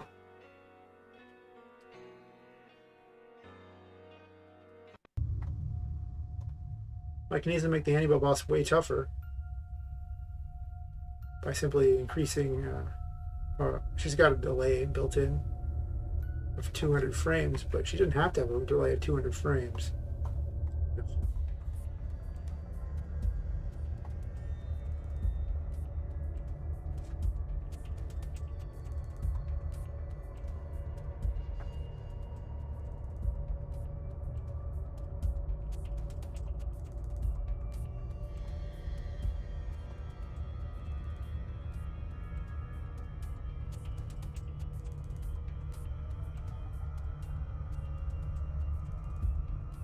Well, it's visually cooler to see them flying everywhere. It doesn't actually really affect the player necessarily either. Like if they fire in the wrong direction from the player, like they fire in every direction, but the player's only going to be the direction the enemy is facing. I don't know how cool that even is.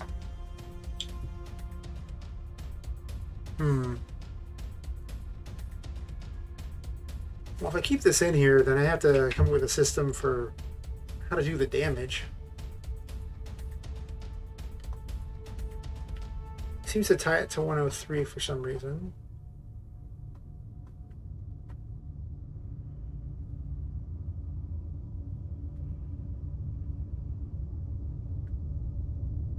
Alright, so game map 103 tied it to the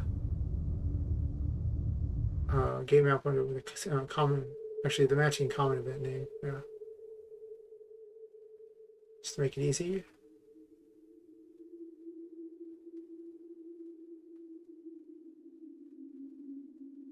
I don't know if that code even still works. Previous 27, the blood splatter, sure.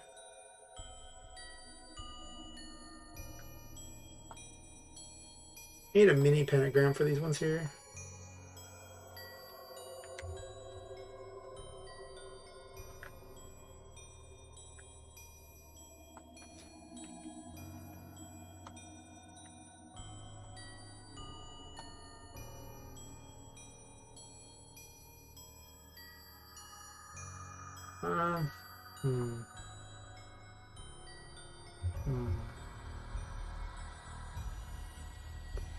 I guess I have to go get hit by the boss to see if it even still works.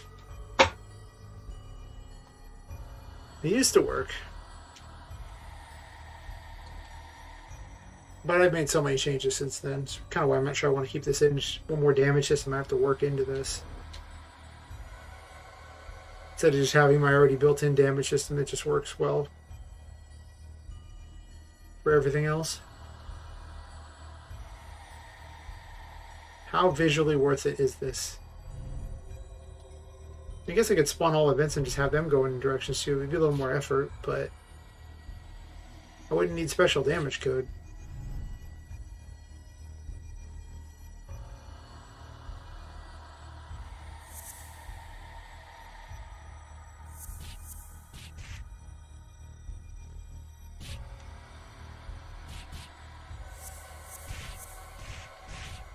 Oh, it definitely works. I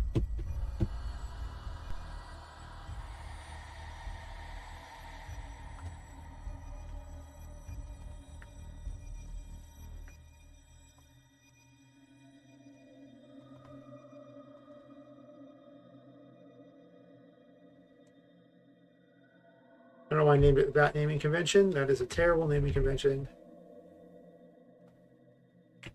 But I'm using the other naming convention, so I don't want to adjust it over and over just randomly throughout the project. All right.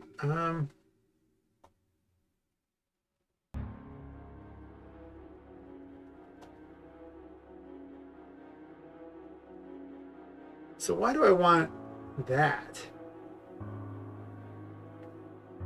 It does object damage, I assume.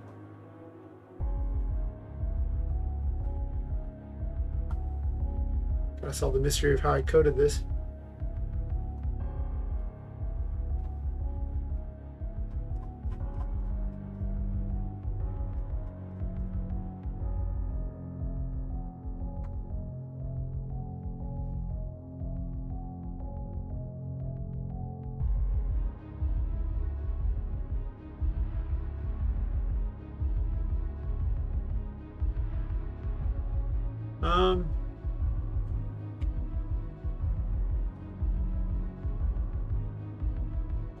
Well, yeah, I'll do that. Pretty certain it sets the damage this way.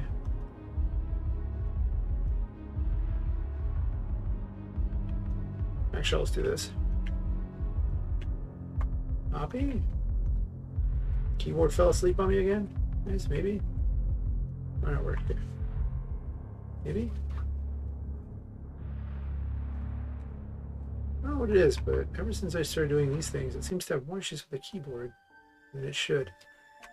Damage.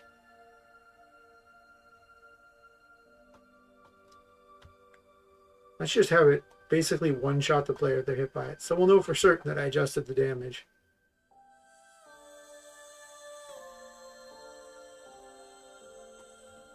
There will be zero question as it just blows me up. Perfect. I could do console logs, but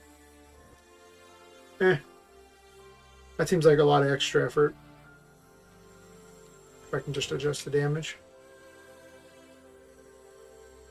If that's all it takes, it's already just all set up, then I'll just keep the Galv stuff. If it takes a bunch of extra effort, I probably will kick it out of the prototype at least.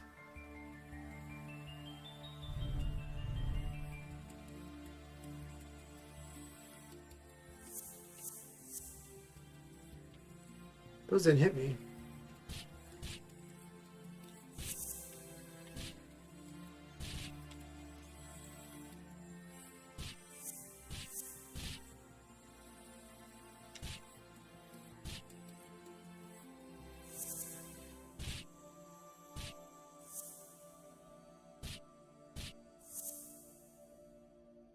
Not failing.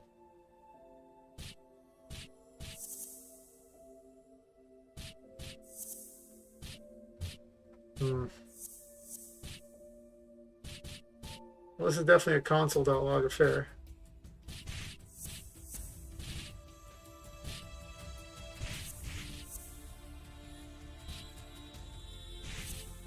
Those projectiles don't work very well, do they? Like, if you're moving, they seem to work just fine, but otherwise, the character's just standing there and they're kind of all missing.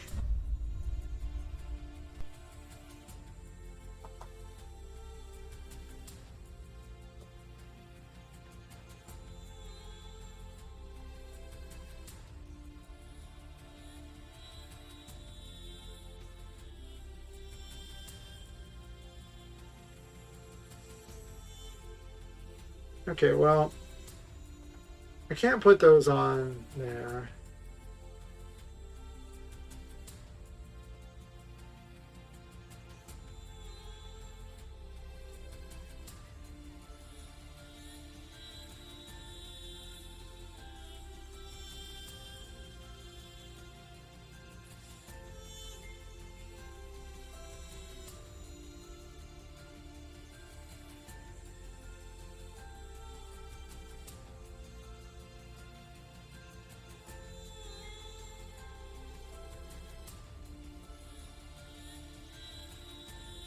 Multiplayer collider is just too small. I almost need to have it set up where there's an interaction collider too. But I didn't really code the impact thing to get all the colliders available and differentiate them just to check if it had a collider at all. But I have to change queue movement in order to even have it report all the different colliders. Usually just reports if it has one. That is most definitely not a 4:17 a.m. project.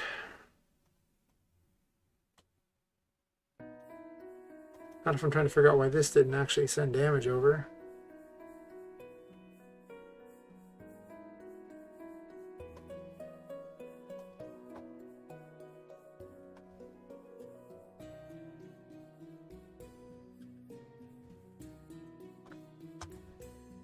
Huh.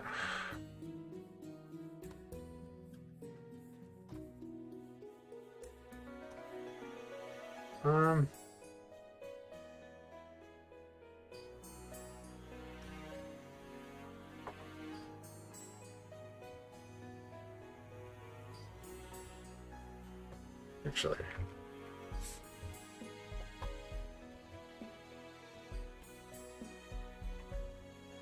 let me see the exact information that it's sending.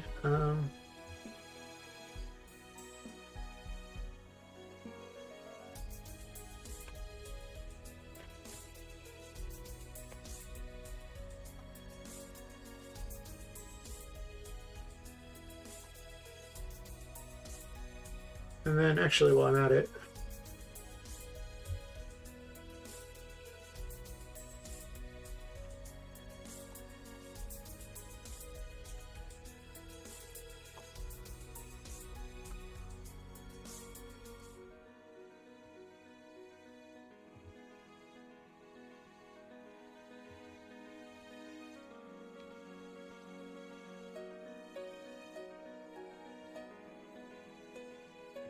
So I take that, put it here.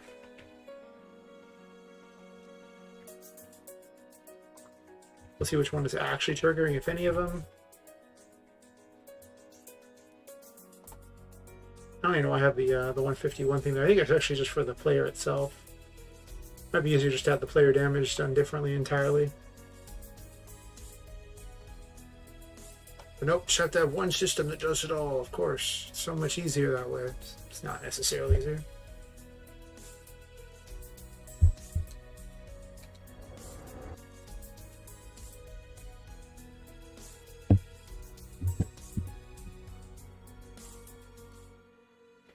All right.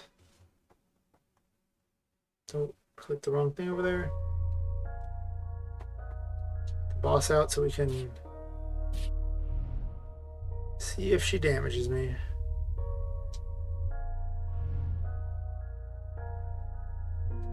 More importantly, what the console says.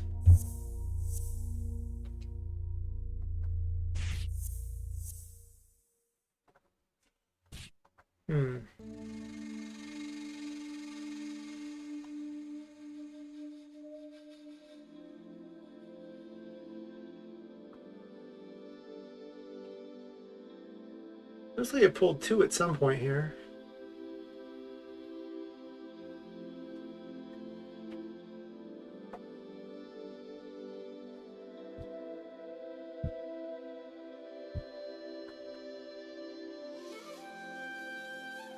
Alright, so the extra info. Oh, I remember how I had these set up. Oh, that sounds terrible. I had to put the damage in every single one of the into the code for each of the projectiles that they fire. Let's see. How did I initially do this? I know I did it so that I could make use of variables.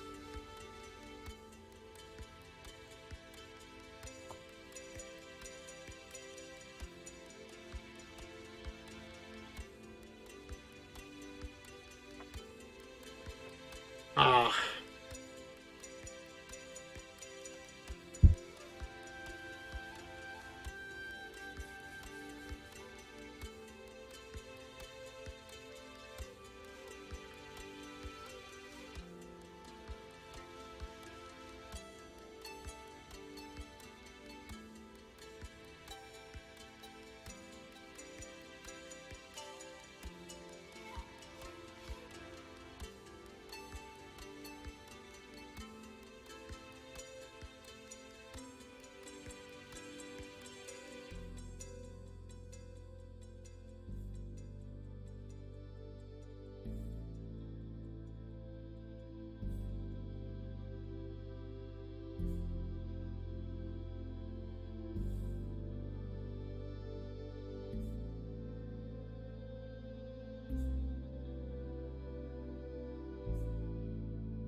So we put those there.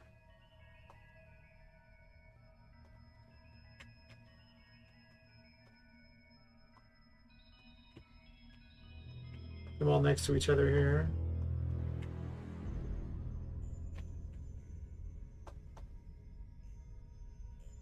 This is the one I'm gonna use for the Christmas area. This track here.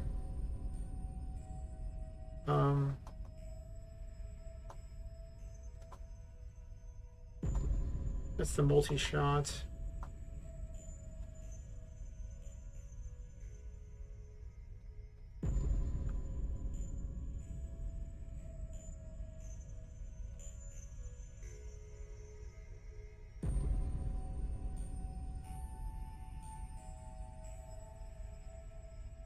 The multi-shot's not even called. Just the all directions thing.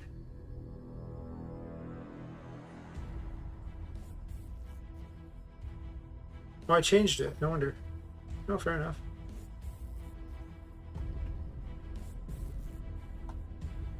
can already see I need to move this multiple locations.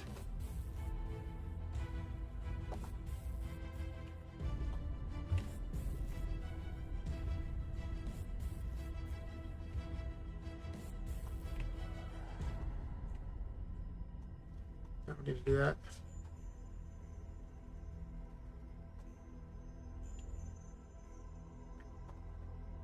Then there's the fan shot. I need to steal the information out of 2.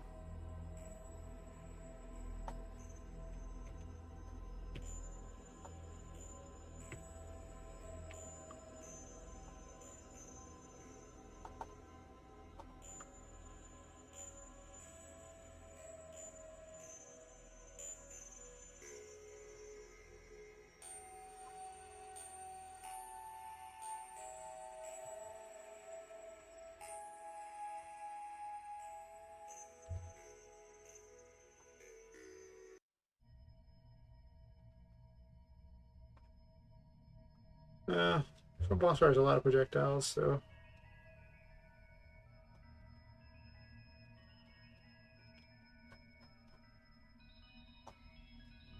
I'm gonna take these here and migrate them over into the clown one too, I guess.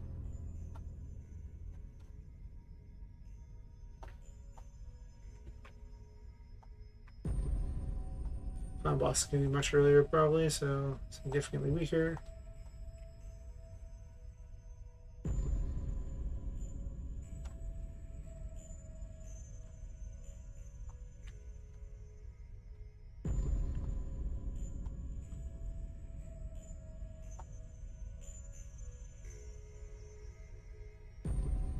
Oh.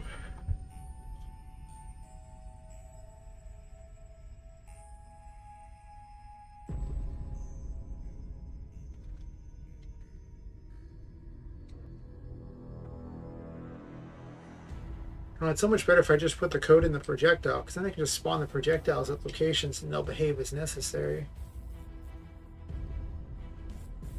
Instead of having it all just in these giant events, having to reuse copy paste code over and over, which is just never the correct way to do anything.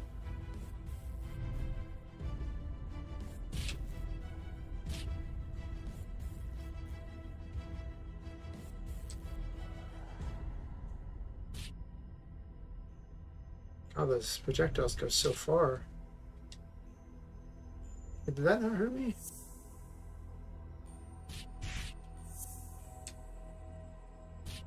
Huh.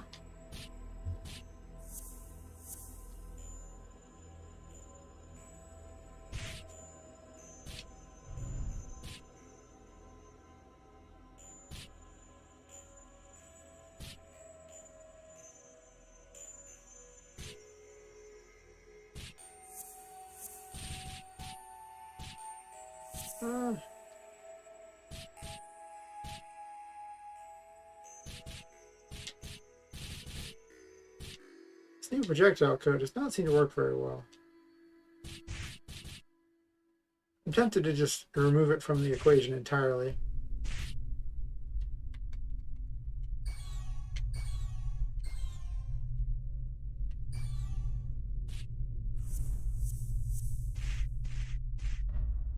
Well, that time it worked. Huh. Worked very well that time. Huh.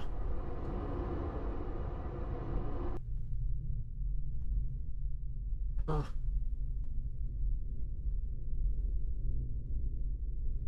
The regular projectiles weren't working very well. I really got to clean up the projectile code. Just no two ways about it. It's just a mess.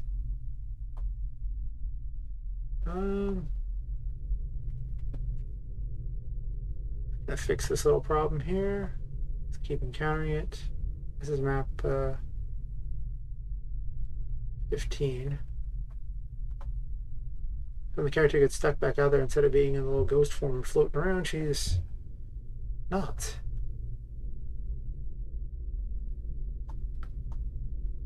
And I will ponder what to do about the projectile things.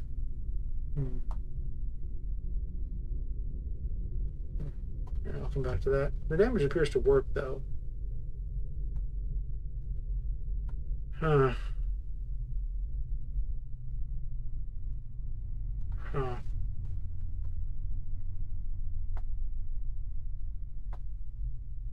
So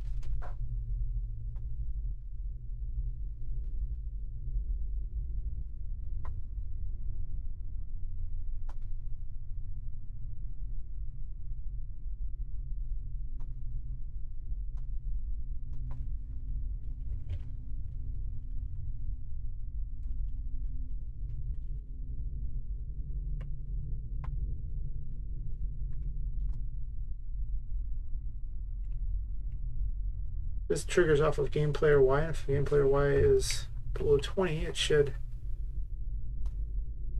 put them here. Character setup triggers off of a map load.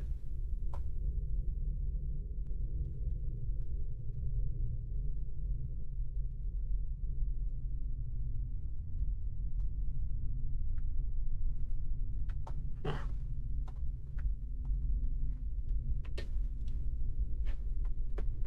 Unless, well, no, the code used to work. I changed something along the way.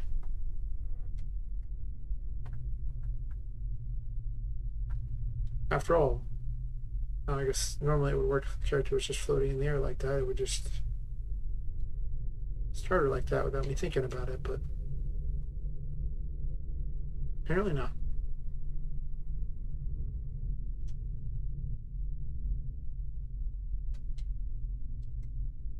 If I built a cheater method in here to test this.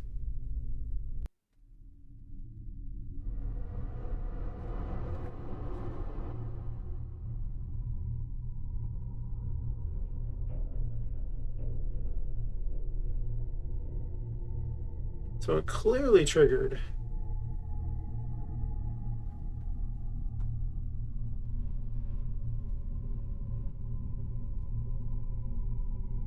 Because I had game player 10 right there. And as I move, the character's still doing it? Is it still spamming game player Y?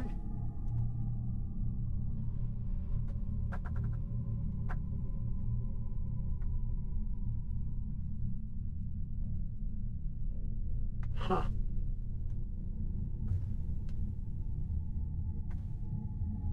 Well, I guess this is only if story is on. It does character setup.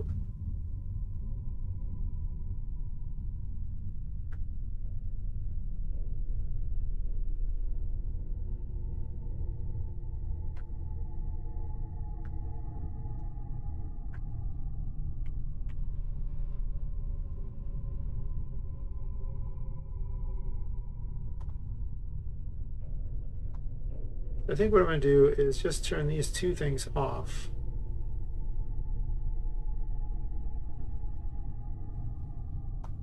And then let it decide on a map load.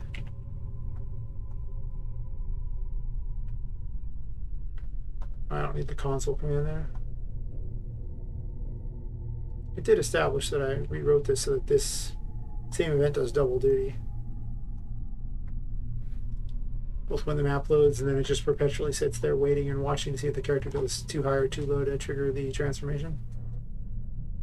So I can simulate flying. Ooh. Flying in RPGMaker. Sure. 2D flying in RPGMaker.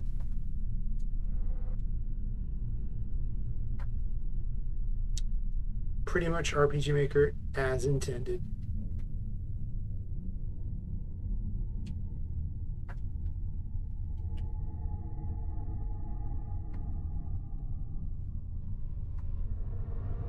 Perfect. Now that won't annoy me anymore. Now I won't have to remember it. Excellent.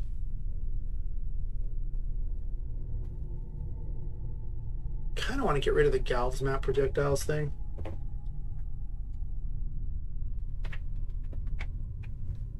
Because all I really need to do is make projectiles that fly in specific directions, and that's all that matters.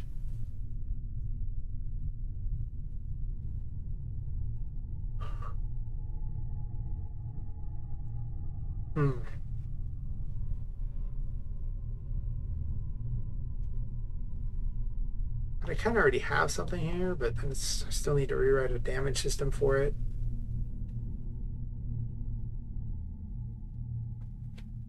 And this system kind of sucks because instead of working off of colliders. It works off of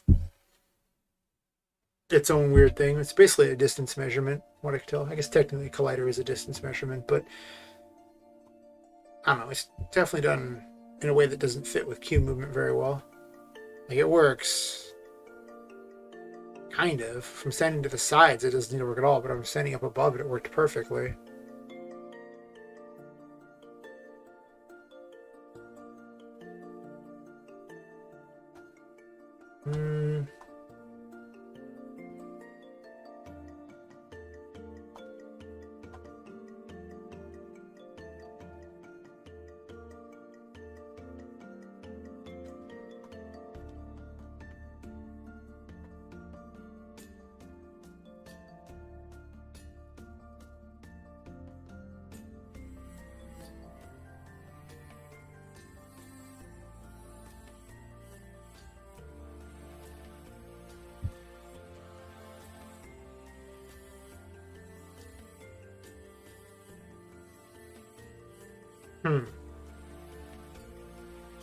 That just spawns the same event. I could just come up with weird spawn patterns for things.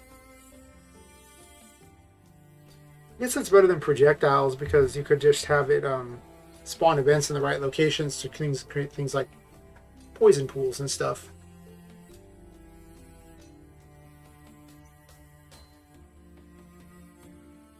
Or I could have the little Enivo boss spam pentagrams on the ground, which would be kind of cool. Kind of fitting with their whole weird devil worshipping, doll sacrifice stuff, and just weird. They're messed up. The Annie-Bells are weird. I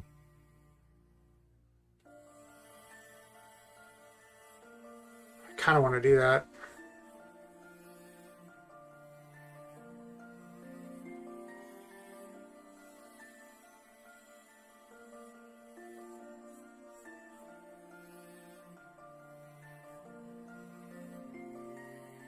Yeah.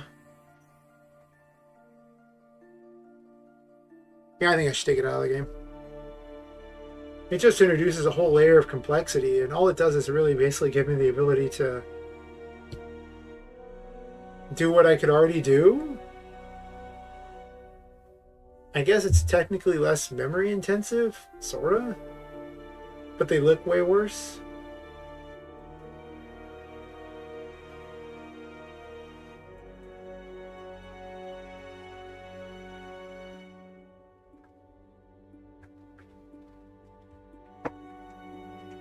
Yeah.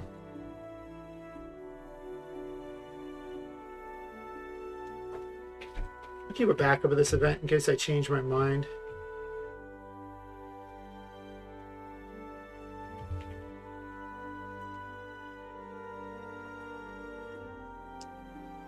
Well, oof.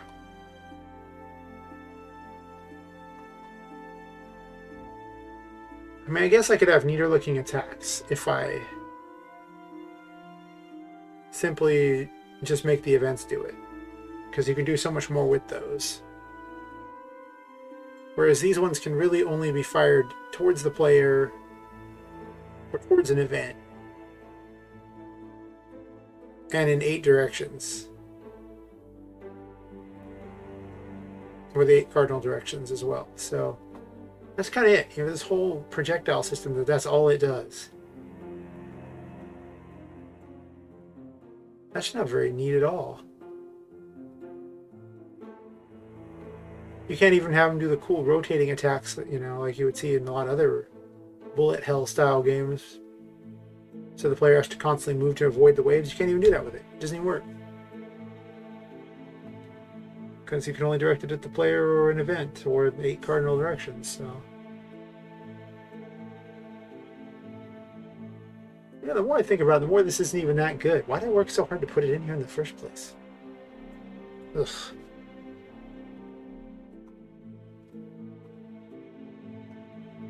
Yeah, no thanks.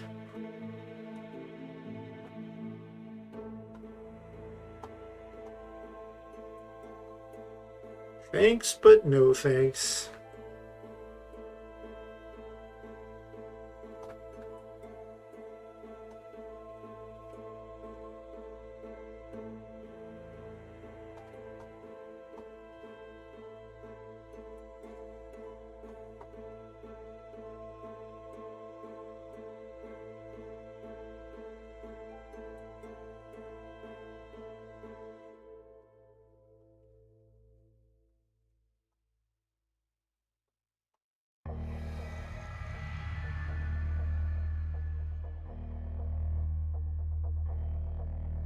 I'm gonna just go for different types of projectiles though.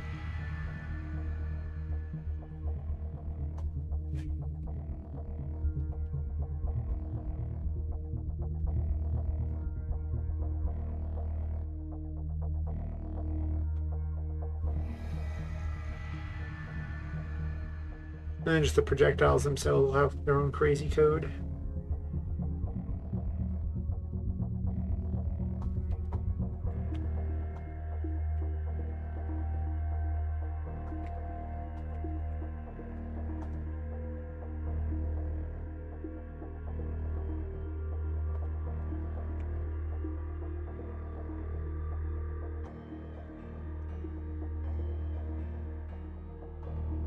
Hmm.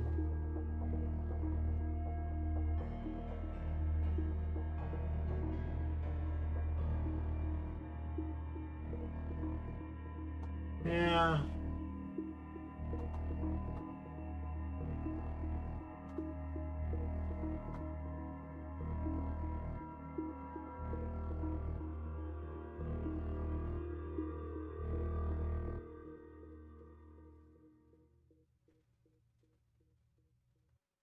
Wait, what? It says it collides at 100, and it also has a collides with the player. Why is that on here? It doesn't need to be here.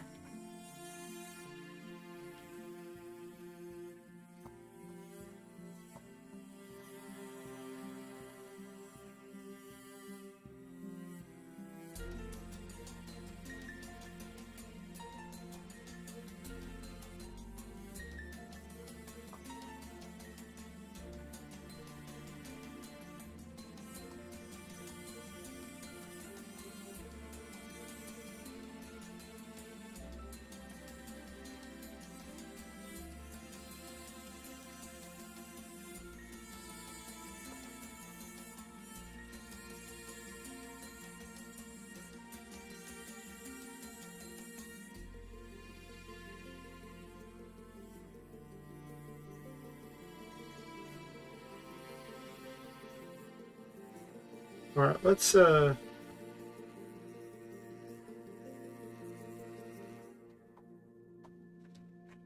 this projectile 1. This will be projectile 2.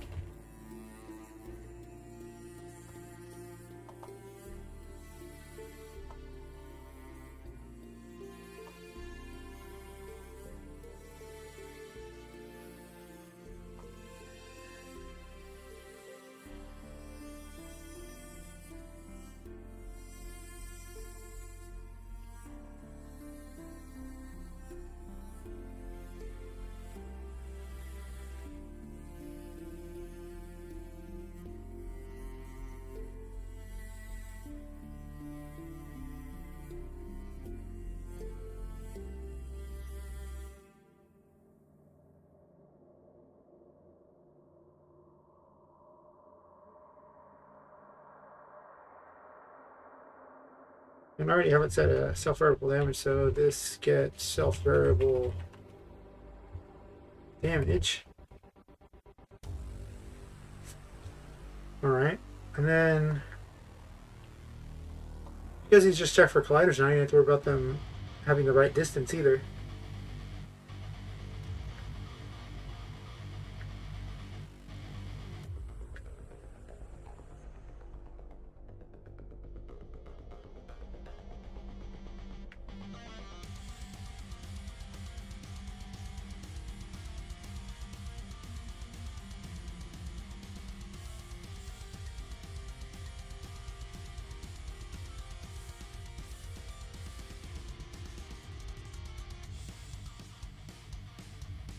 Alright, so I'm going to keep changing the code 400 times. Every time I make any changes at all.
So we'll take the refinement here of those.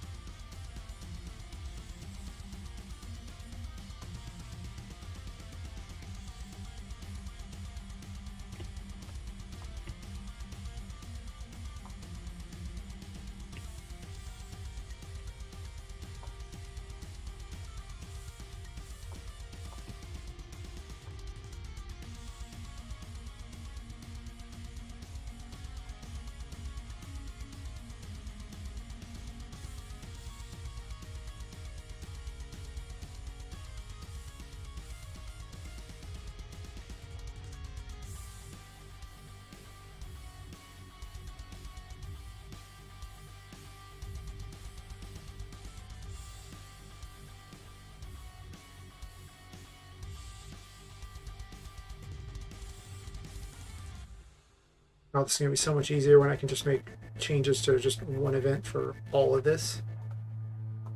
Cannot wait. Because once I get into the deep into these code altering things, it's hard to remember to tell people what I even do.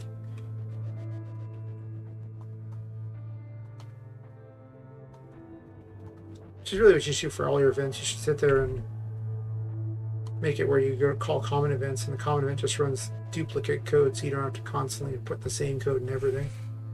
Which is what's happening here. I mean, I have an event spawner that's spawning in one event that represents a lot of things, or that then actually these events that represent a bunch of things, and then they call common events, which save me having to code between each of the events, and those things actually call plugins too. So it's like a Jenga tower of just plugin, or actually more like those little Russian dolls. Maybe a little tiny doll inside each one. In this case, it's kind of a bigger doll. Anyway.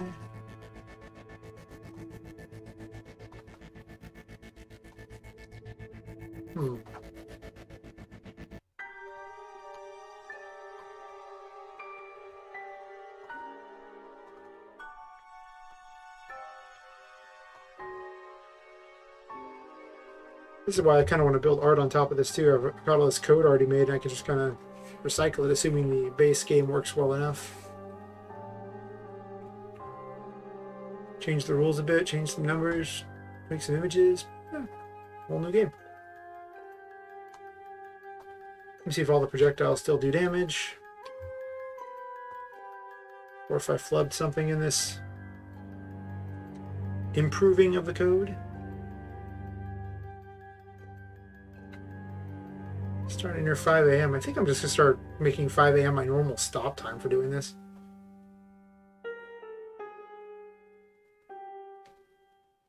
Gives me time to do a few things before I head off to sleep, since I do have to be to work tomorrow at around 3, so I'm going to want at least some sleep somewhere in there, probably.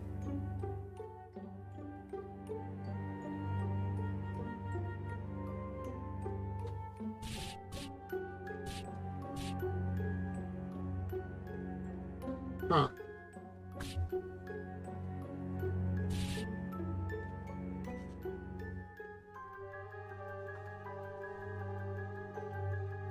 Oh.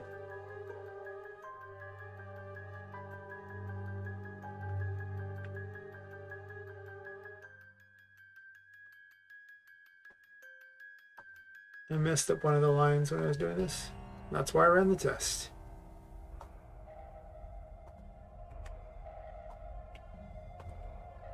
Near 5 a.m. my syntax is always bad. Just copy it there. Ah, okay. That's why we move into VS Code. So I was missing a little tilde in there. That's it, one tilde. So treating everything afterwards as a string and not actually running the rest of the command.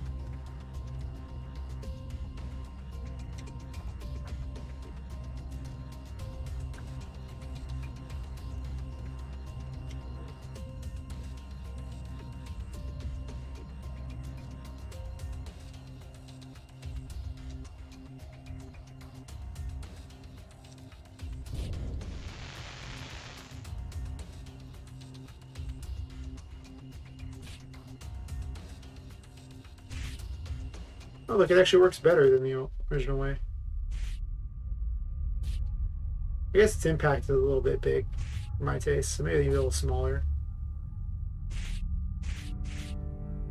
But it does seem to work pretty well. How's the boss one work? I mean, it should all technically use the same code, so.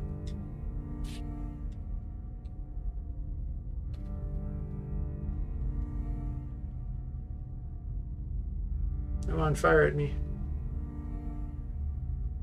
I think I'm going to shrink the projectile thing and move it up. Also, she needs to spawn her thing farther out. Why does the boss one work worse?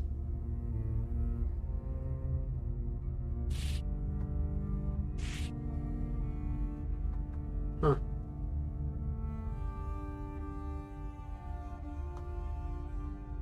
Alright, so...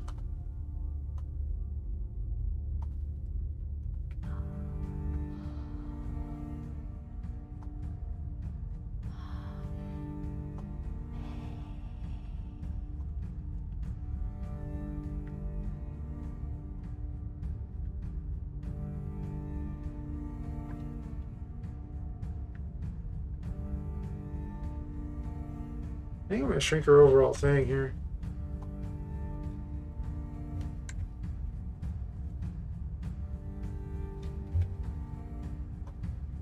She's kind of spawning her projectile on top of her own hitbox thing, and they take a moment to move.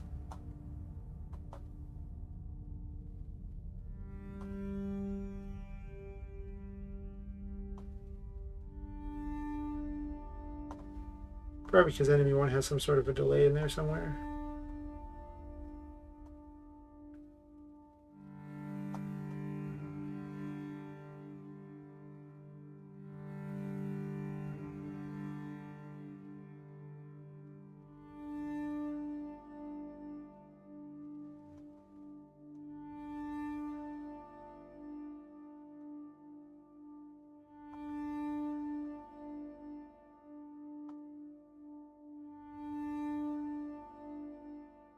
I'll make that a little faster, and then it'll speed up a bit, I guess. Doesn't explain why it doesn't really hit, though.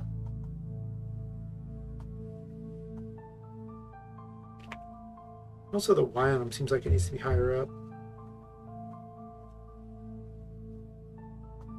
Maybe slightly smaller in the projectile size. I wish I would read the comments from the common event is what the event's actual collider size is. Instead, it doesn't do that.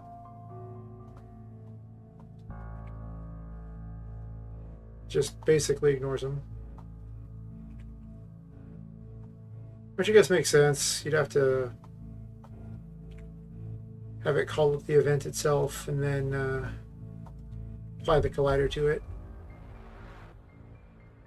for the common event to be able to do it, which probably isn't that hard to do. I mean, however you did it in there, I'd just make a change or two somewhere in there. It'd be totally fine. But sadly, it means you can't have colliders just duplicate everywhere, which is really what you want, because you don't got to keep doing it all the time.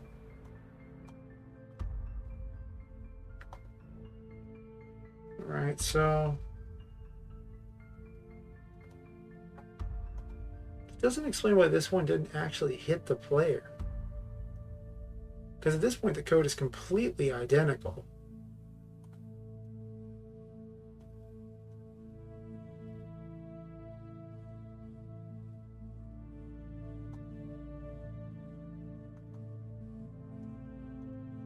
Huh.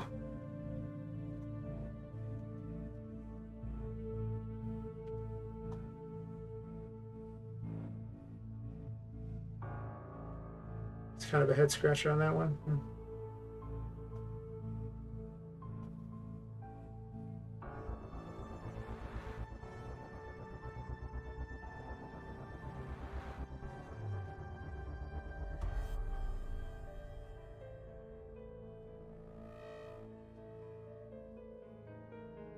So what I probably want to do is migrate all of this stuff to a plugin and then have it return that it can move or it can't move. And if it does, it moves, and however way it's going to move.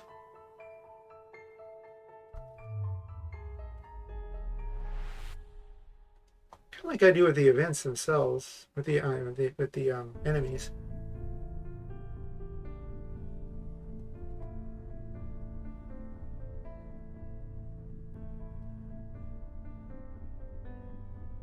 Sort of. Let's see.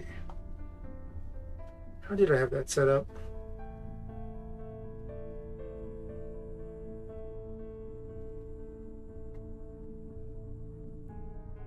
I get the feeling I could sit there and do this till 6 or 7 in the morning, and then I would just regret my entire life decision at that point. I would just be rolling out of bed after like 4 or 5 hours of sleep, ready to start my day. It sounds terrible. Wouldn't really be ready to start my day. I would just probably like a zombie or something. Just kind of fall out of bed, like even more zombie-like.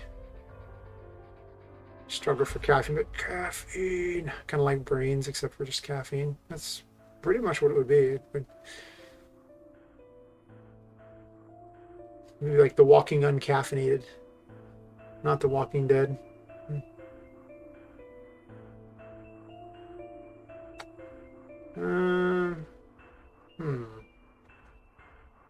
Well, for page 2, I could just move whatever code right here.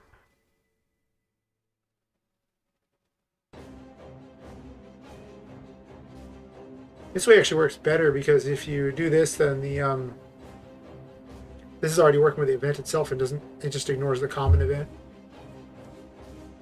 So you won't have the issue of it trying to place self variables on the common event.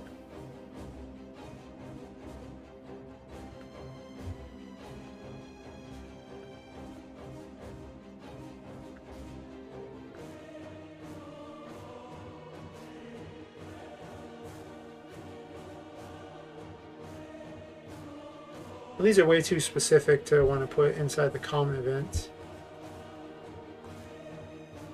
It's one of the few sections that really can't be.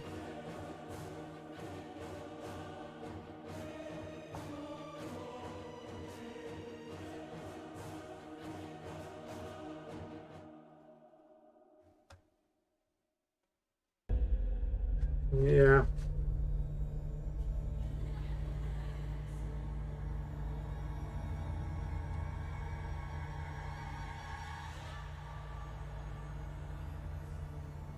She wants what?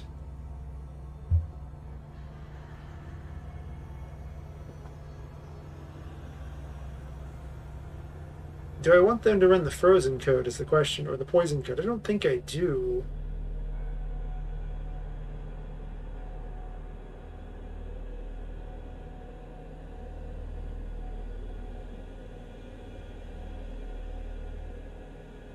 I think I'll change this up later. I don't think I'm going to put this into here for the moment. I'm going to have to rewrite this so that it doesn't do that.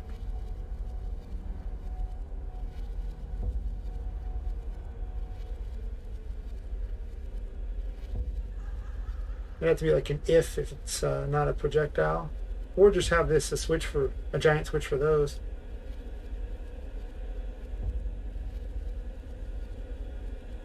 Or what I could do is just have a recycle code variable at the bottom here, and then just, that's what I'm going to do.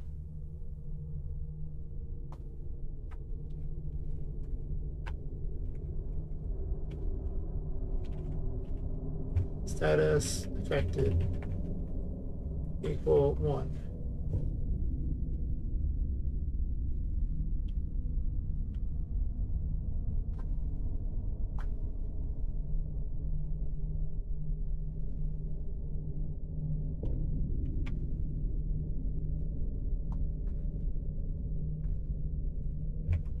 If status affected is equal to 1, run this code.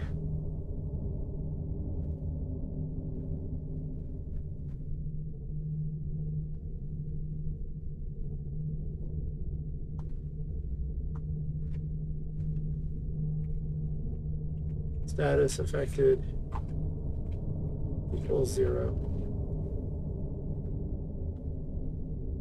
Yep. And now it won't trigger that on there, and I can just run that in there.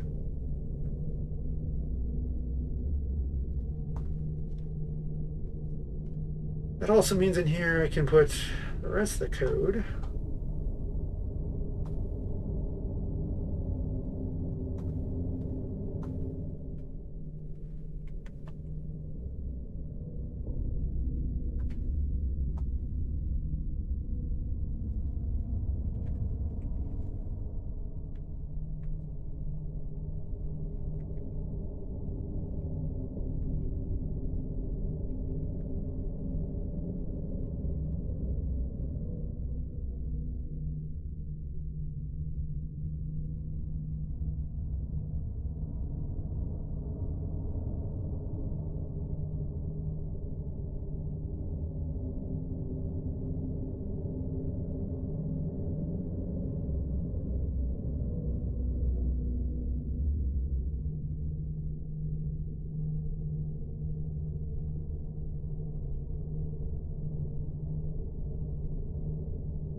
Well,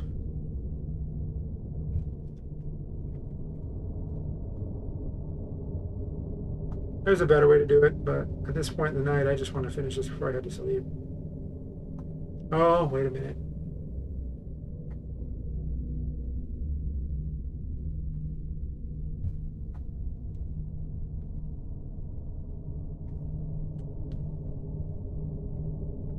Well, first things first, I made an error I just saw.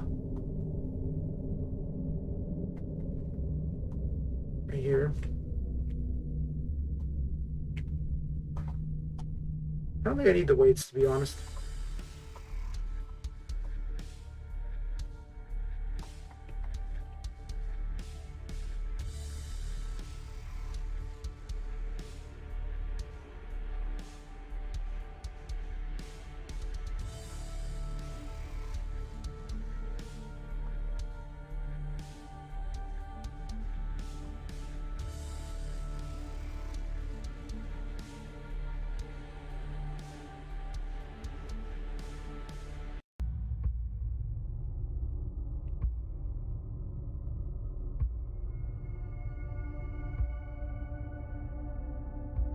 It's always going to be D, probably. Whatever.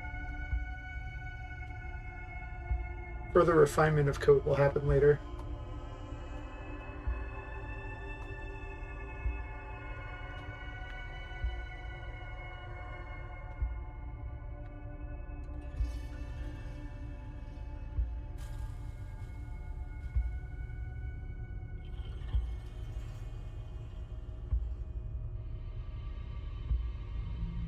I forgot to do status menus off. Am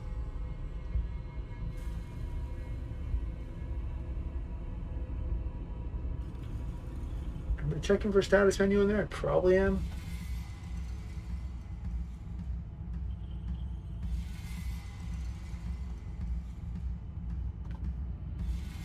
Number 8 is off. Okay, so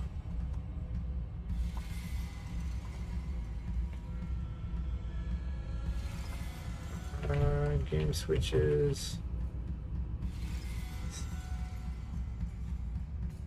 Value. Right now, dot value.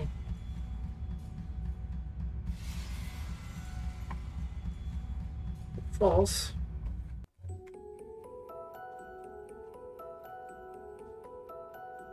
Going so long, the songs are looping now. Cool. Means I'll one day get through them all.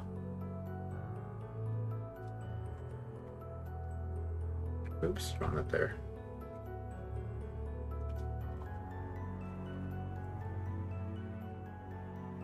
So you know which switch we're talking about.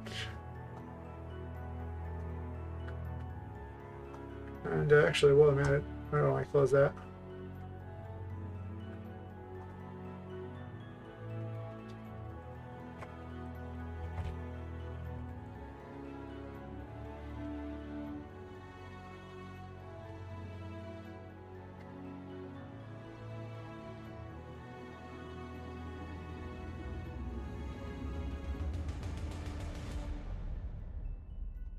It's obvious that that's their player.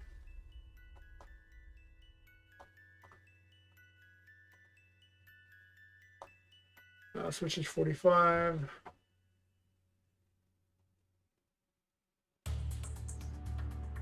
Actually, I just copied the whole thing.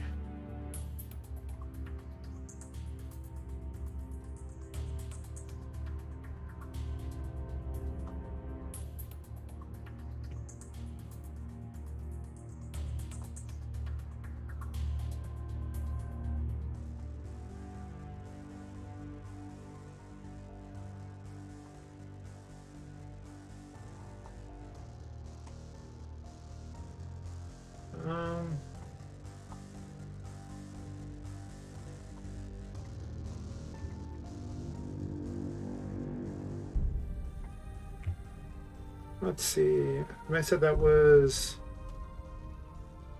57.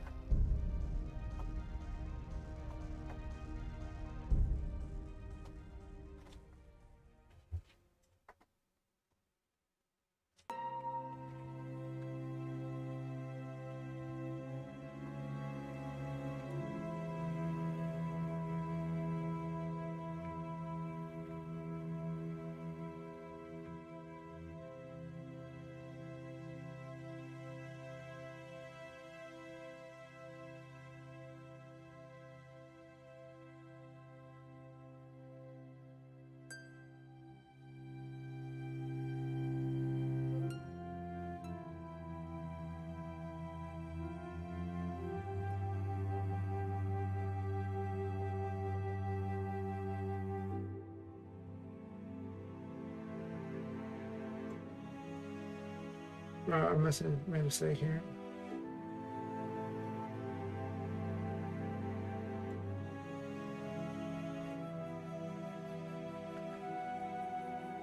Before the selection, so I can see where everything's at.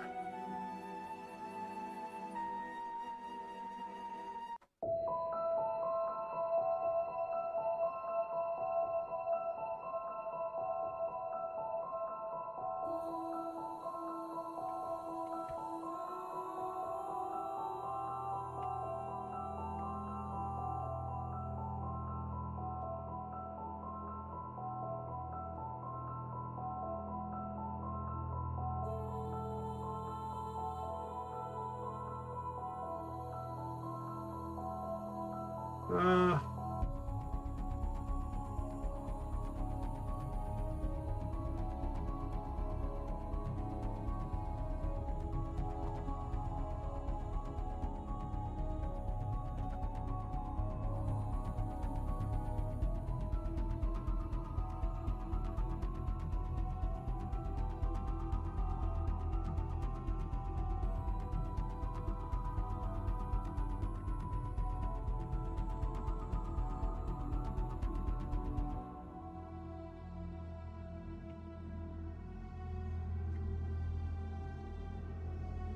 just wanted one more.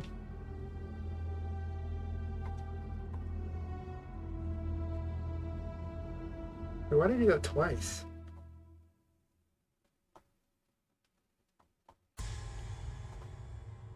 $45. Okay, so it goes one time around that. This is so much easier if I don't actually try to put it both on the screen to show people, but yeah, whatever. Goose form China.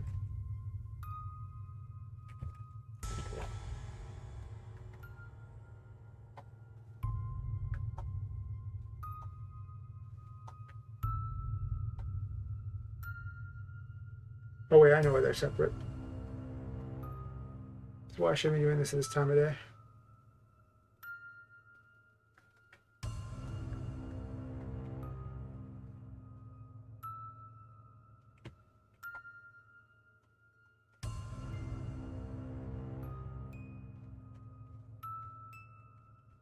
Syntax errors are the worst.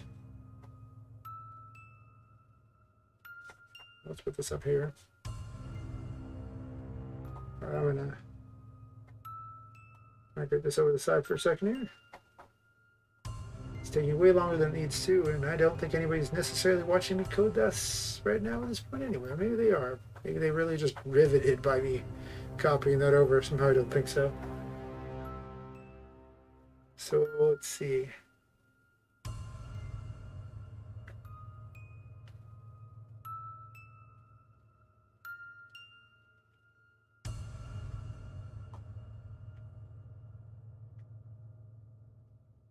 I was doing this backwards, aren't I? Huh. Wow.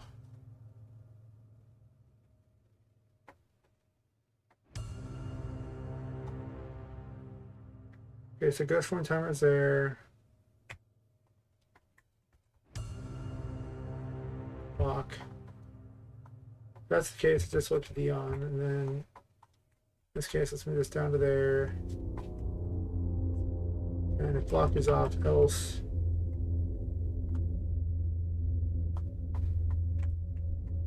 We grab the code out of here for this.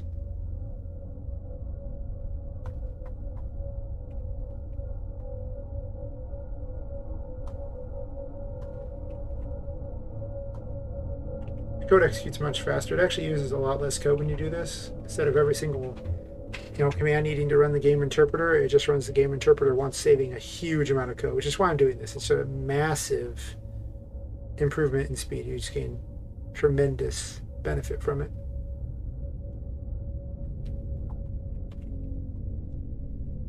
That being said, it's a little tedious to type it out. That's true. That's true.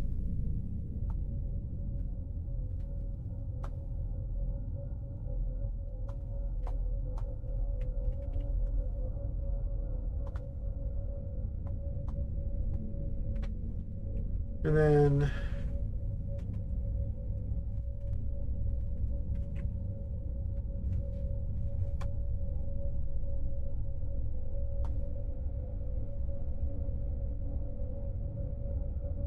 it's just an cell switch. Yeah, I really should probably refine that code too, but whatever.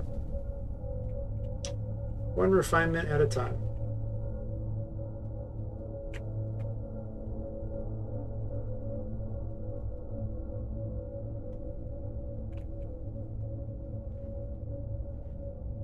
Okay, and then take a quick backup of this projectile thing just in case I forgot something. I like to use little asterisks on these in order to show that they're ones I'm going to delete when they're no longer useful.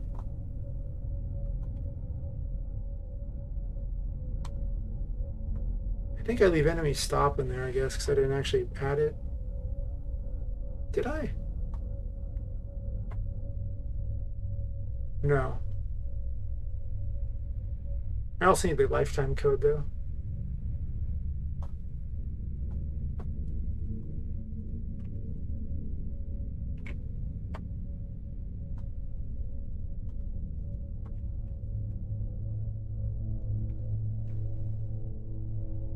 I don't know why I did it that way. It seems like a slower way to sort things, but whatever.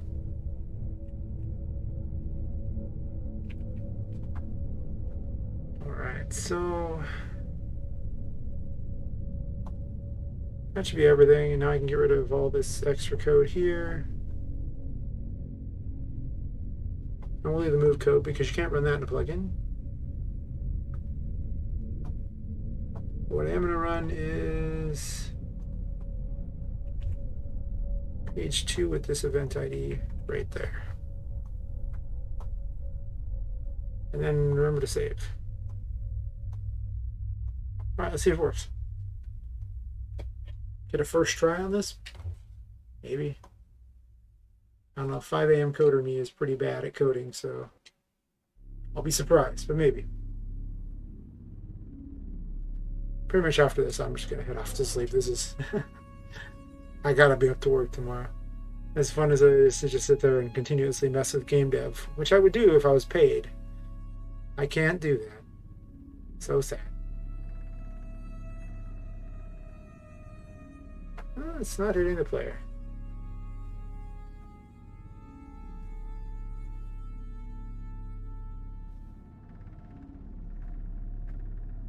Oh, check options is not defined.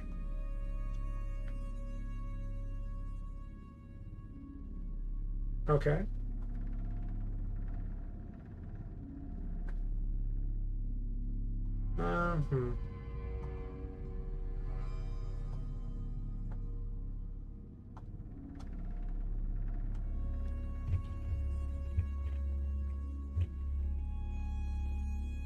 Actually,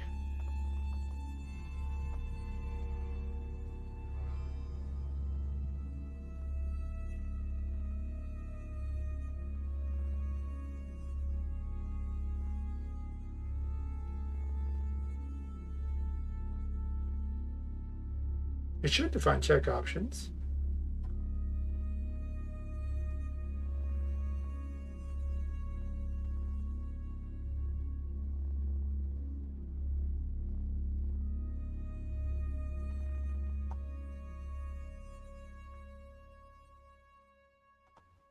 So 1016, it says it's not defined. But the same code. Oh.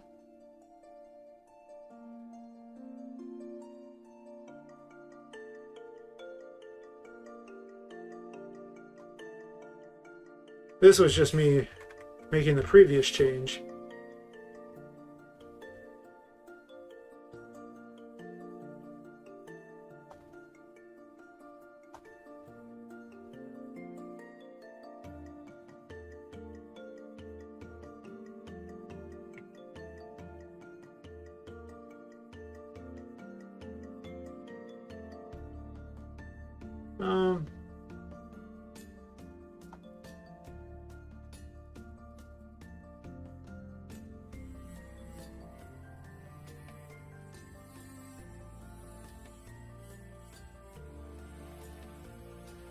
Almost seems like the code should be right about here, right?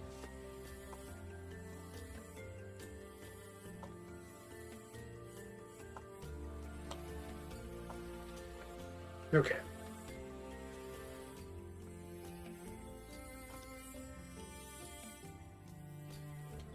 See if we get this working on the second try here. Maybe? Possibly? Huh.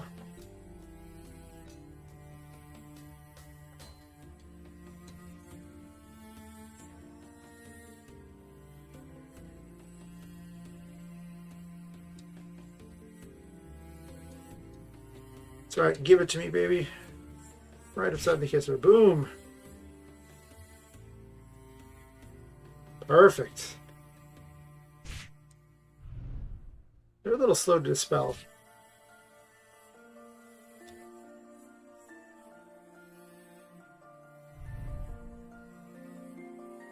Now the boss shoot me in the face, and then I'm going to call it a night, because it's 5:19 here.